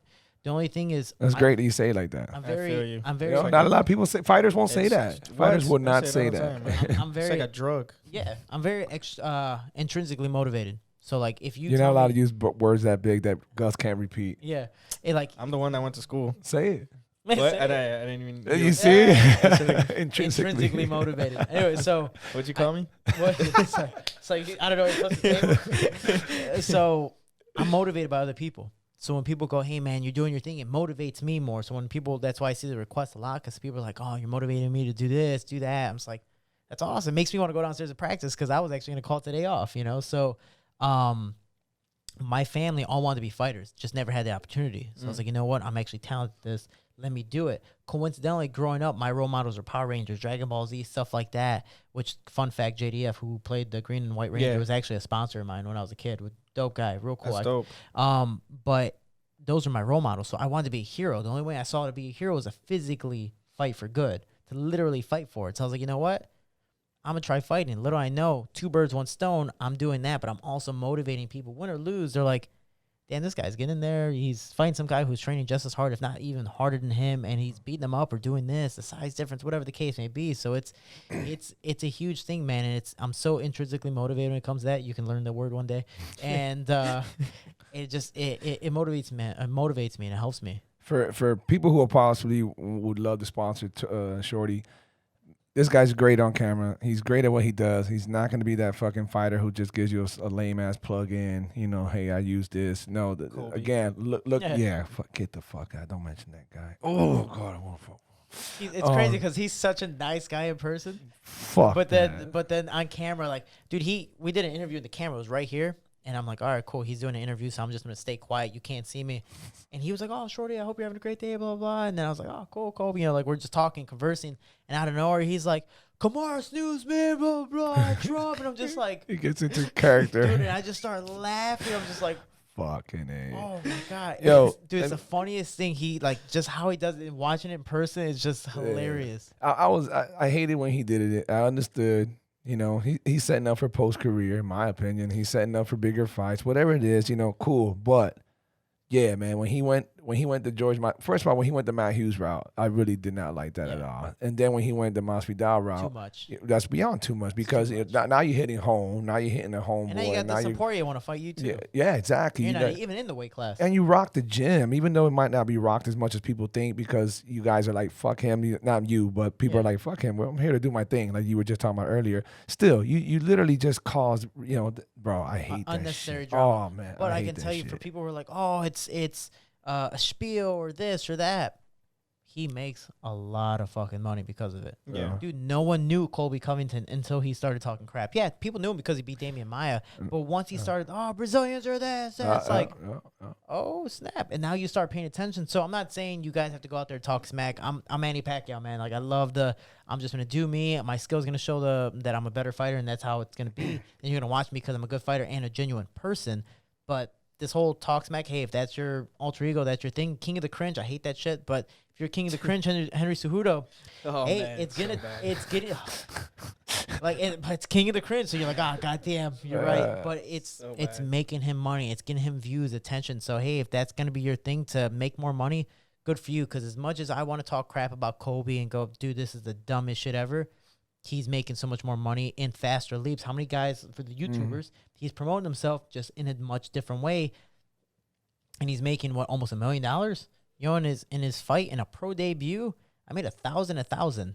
You know, so it's like, yeah, it's a huge thing. So hey, as much as I'd love to talk smack and hate on it, I'm hating on it because you're actually being successful. So good for you. Yeah, and I won't hate on that. You're right. I never would when it comes to business. He just took the dirty route. Oh yeah, that's all. He just took the dirty sellout route. Yeah, exactly. It was unnecessary, but he'll get his. I'm sure he'll get his. For one, I think Usman will beat him. It's not against Kobe. I think Kobe's a great fighter, but I think Usman will beat him. And after that happens, line up. Who's Dustin, George? I don't know because George handles his business. He's not going to want to pay attention to Kobe. He's going to obviously go for the belt. So, but that'll be another podcast. Which, by the way, I insist you come back for one of our MMA podcasts, our Combat and Coffee. I do want to cut it off real quick. We all been taking bets of who would win in a fight, in like a street fight, of like Dustin, Masvidal, and Kobe, because it's all popping off. Masvidal seems a little more chill with it, but Dustin, he's the quiet guy. He's the one that stays. He's kind of like an outcast himself. He's like, I'm going to do me. I'm not going to worry about anybody else. But for him to openly go, you know what? When I see you, we're fighting. I promise. It's like, oh, okay. This guy's serious. You guys might be kind of still messing around or whatever. Masvidal's like, whatever. If I see you, maybe. But I'm going to do me, and I'm not going to worry about your bullshit drama. But, Dustin's obviously super serious. So we're like, oh, if Dustin and Kobe fight, who's going to win? I'm just like, I think if it was an MMA fight, I think Kobe would win. But I think in a street fight, Dustin will win because Colby needs rules. You know, Yeah. like you don't wrestle in a street fight. You just, I mean, yeah, you've seen those knockout videos, people can slam, but you know what I mean. You know what I'm trying to say. Colby Dustin and Masvidal grew up in the streets. They grew up fighting. Yeah. Colby, I don't know. I don't think so. So you know, it's He needs very, It's an easy assumption. he that needs the did. rules. Yeah, it's easy assumption. It's an easy assumption. Come on. And I'm not looking at skin complexion. It's just an easy assumption, you know. So He hangs out with the Trumps, bro. So Get outta here. we all been hanging out like, are we taking the bets now? It's like some guy in the middle just collecting the money, so we're just waiting. Oh shit, it might pop off. I don't think George will. I think George knows if you don't cross that line and literally affect my vulnerability, you know, like they did with Edwards, you know, or with our cross seas. Yeah, if you don't literally cross that line, you're just talking shit. You're gonna have to pay me to fight because I'm way too big for that now. And I love that George's approach is, I don't want to make you famous by talking about you. You know what I mean? So I'm just he's just not gonna even acknowledge it. I do agree. I think Dustin does come off like that guy who will have an emotional outburst and fuck him up if he saw him on point. You know, I think Dustin is so cool. I hung out with him twice, and it was mad coincidental. He wasn't even that big yet, and he was in the Florida Keys. He was in Key West, which is very, very similar to Louisiana, to Bourbon Street. That's how they made it down there. So that's why he was there, and he was hanging out with Will Brooks. He was super cool. Will was drunk as fuck with his wife, I think. I don't know. But good times, man. I hung out with Dustin. We chilled. We talked, and it was great. And he was mad humble. And this was like 2 years ago. So to see where he's got now, like the rest of y'all, it's great, man. You guys got an awesome thing going on, ATT. You got a really awesome thing going on, Shorty. Like, you know, you're hitting all angles. You're getting a lot of tutelage from different coaches. But I think that shows big time. Unfortunately, that loyalty thing keeps other fighters from getting some of that. So I think that you've gotten it, and that's great. And now you're at the best spot possible to continue blooming in. Not that you couldn't fuck around anywhere else, but you're in the best spot possible. Kind of reminds me of Khalil when he lost. I was like, man, that Muay Thai looked good, but that jits didn't. The wrestling didn't. You know, you can't just. I mean, he's been in Thailand just doing Muay Thai. I know. I'm sure. No, they do everything, but come on, it's more Muay Thai than anything, exactly. and it showed. You know, when he got taken to the ground. But you know, you're so well rounded, and that's another reason. So that's great. And so again, I expect you to come back for the MMA podcast. We'll do that because you're fucking great at this shit. But hey, everybody out there, this has been a dope podcast. You've definitely been one of our favorites. You were just meant for this shit right here. Make sure you go follow Shorty. He already gave you multiple addresses. We're gonna do it one more time so that everybody out there doesn't forget, because he talks a little bit fast and he's got like 7 fucking Chicago things. thing. Yeah. So okay, Just type it in on Google, Shorty Torres MMA, teamshorty.com, or Jose Shorty Torres. I'll pop up. And then from there, you just go. If you need any questions, don't put the word porn behind that. Yeah, and then dude, if you put that on there, something else comes up. It's actually hilarious. But contact me, and I'm more than happy if I can, I will. If I can't, I can't. But I respectfully usually message everyone, even the creepers, even the weird people. I'm like, hey, thank you, I appreciate it. No. But just thank you for all the love, support. I appreciate the time, and I'm excited to do it again. I'm kind of upset the podcast is ending right now. Oh man, Definitely my favorite podcast. I've followed you for a while. I told him I'm a big fan. Yes. At the end of the day, I'm a MMA fighter, but I love this sport. I watch it every single weekend, and sitting here, it's definitely something I could say that I admire you even more now. Yeah, man, and I'm definitely a bigger fan now. Hell yeah. So appreciate for sure, man. It's awesome so to sit here and talk to you. Everybody out there listening, thank you. Show your support. Make sure you go follow Shorty. Don't forget about Gus at Gus Villamil and IG. What do you say? The OG. And follow me at Black Sheep 305. We love y'all. Appreciate all the support. Catch you guys on the next one. Peace.